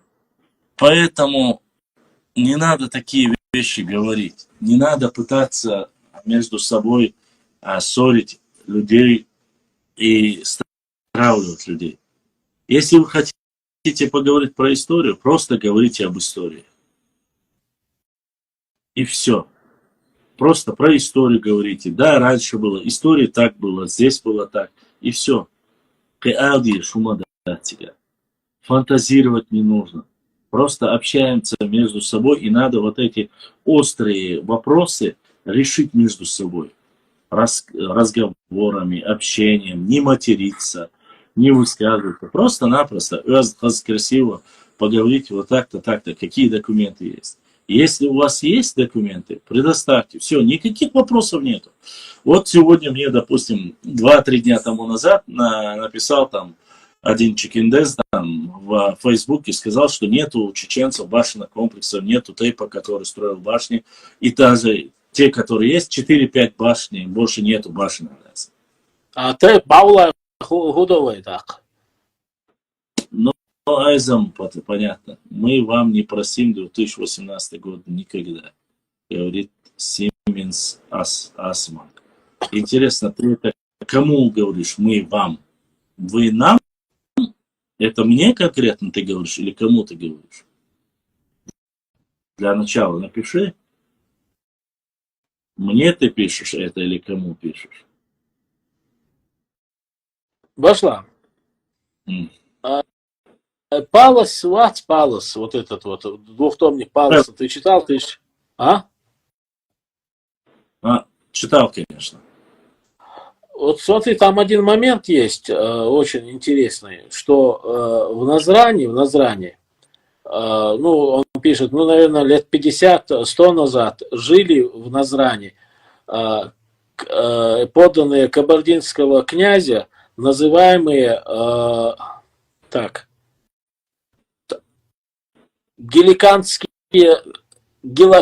гелаксанские кабардинцы. Да. Кстати, вот это, помнишь, мы ха-ха ловили насчет Гелхастана? Помнишь, был ха-ха? Да. Ну, там один из совета старейшин показывал карту, говорил, что у нас было некогда государство, Гелхастан назывался. Так вот, об этом Гелхастане мне написали кабардинцы и сказали, что это не имеет никакого отношения к ингушам, что это непосредственно имеет государственность или то ли название этой государственности или княжество. Оно имеет прямое к кабардинцам, и оно не имеет никакого отношения к ингушам. То есть было, они говорят, такое государство, но оно было кабардинское, они говорят, не ингушское. И, ну, я сейчас к чему это? Ты можешь назвать гелаканское, ты можешь его назвать страбонское, геродотовское. Мы можем сочинять, и мы можем говорить все, что угодно. Между собой мы можем вот этими бицепсами играть, сочинять, создавать. Смотри, вот этот пишет он, вот интересный момент, Палас пишет о 1787 году, что вот эти гелаксанские кабардинцы жили по реке Аса или Асай, жили до Сосланхи и Безерен. Стоит именно деревня, которая граничит с областью Хирсуретию. Вот смотри дальше, что он пишет. Что ниже Хирсуретии Асая находится Кистинский уезд Местуай, а также уезд Гулга или Халха, который простирается от Кумбилея. Видишь, он географически подчеркивает, кто где жил. Угу. Это тоже 250 лет назад. Бакер, ты же знаешь, сколько этих документов. Знаешь, прекрасно знаешь. Их мы публиковать, если это касается нас непосредственно, мы публиковали, будем публиковать. А так, этих доводов, как говорится, огромная куча. Сейчас пока не отключилась, я хочу тебя поблагодарить. Обычно лингвист, да, его шусается, осталось буквально полминуты. Бакар, он ДРС, welcome, что ты присылаешь материалы. Бадик дичь. По всему свету я это ю сунаться, я это сун хаяй, а ю уже всему свету да я хай. А то твои ролики, которые ты присылаешь, потом, как я тебе сказал, оказывается и там, и сям, и пополам. Серьезно, да, Саня, серьезно, ушли, И хидари, ихи, انت خانت على اللي با وبالس شبع أربع شوحال غيازين عاج كوارت الخيدو خيدوش روشني чукиеч ونوخчить ают то толт малте что рошни так عاج квартай чишки мартен гойта это все кистинский уезд бахку шиба арба шуал ойца бах бах чунаден хох палас бахтес 250-260 лет назад. Хорошие вещи пропало, говоришь. Ну ладно. В любом случае, документ, фотография документа и текст для публикации. Хаяит, если это нас касается, мы будем публиковать. Хикуятный куду. Хенчидовый махбали хабол сюли буй и канхи бохш был. Еще цею бохш. Этот палас пишет, что это именно по-чеченски Белая река называется Кенхи. Белая река. Да. Ну, это Гильдерштейт пишет первый. Впервые Гильдерштейт то Язяи, а потом уже остальные подхватывают у него. Гильдерштейт первый это указывает. Так что ничего удивительного в этом нету. Так, уважаемые друзья, пока мы с вами не закончили, вот уже выключается, да? Уже выключается. Смотрите, друзья, у меня, к сожалению, еще один брат задонатил за поддержку. Огромная благодарность. ДРС Хил, она осталась царна. То, что не забывайте поддержать канал, благодаря вашей поддержке. Да, а мы найдем себе мецената. Вот как найдем мецената, больше материалов. Нам нужно 2, как бы говорится, технических приспособления. И хил махильняха, кармовинняха, наберем обороты. А пока за поддержку вашу огромную благодарность. ДРС Хил.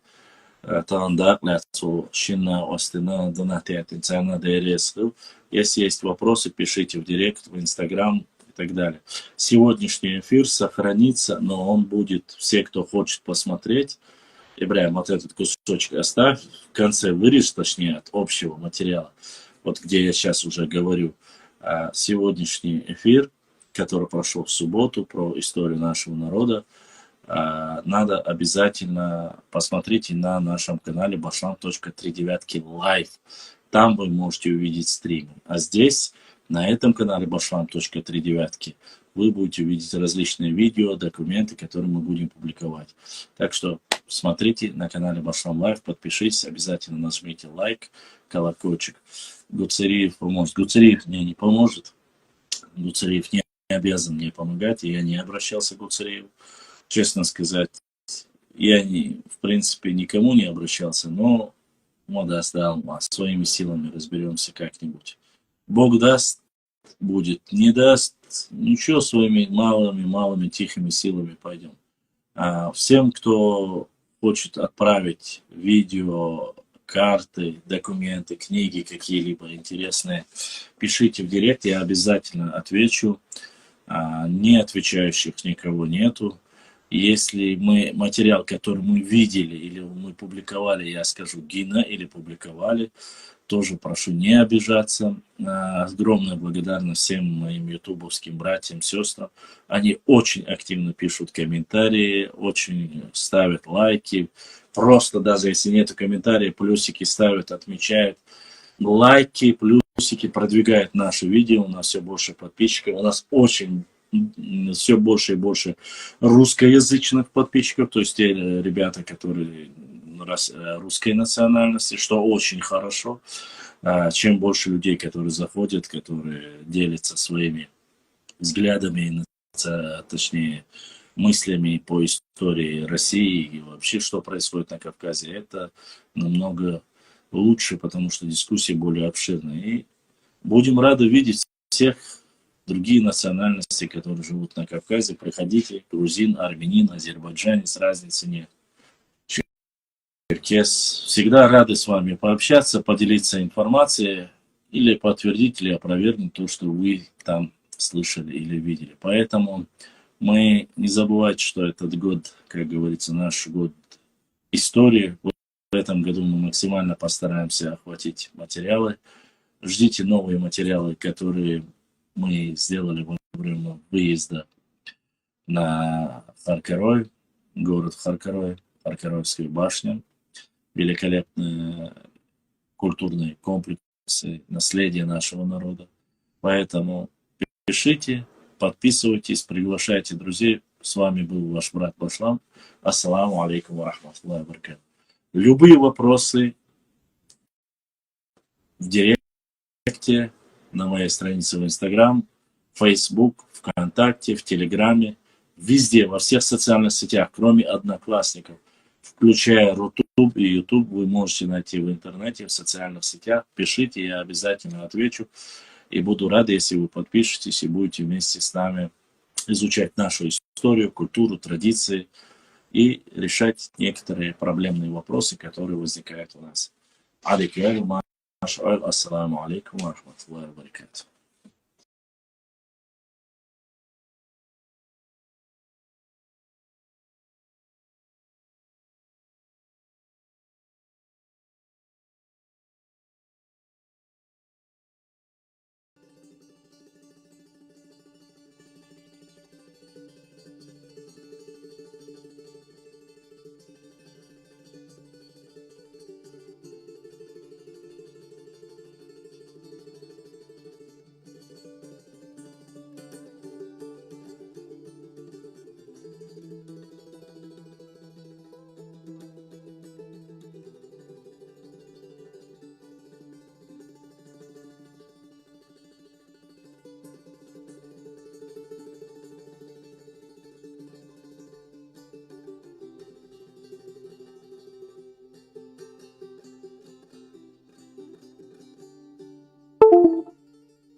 Assalamu alaikum warahmatullahi wabarakatuh. Masa büyüste alo.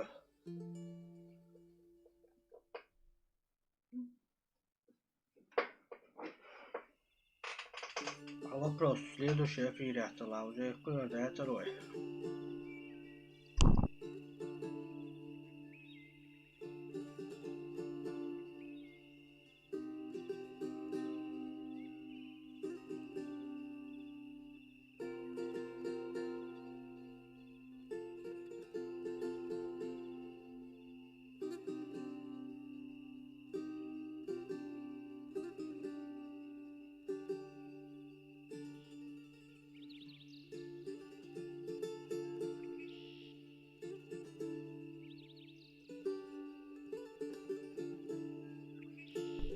Belki şöyle bak.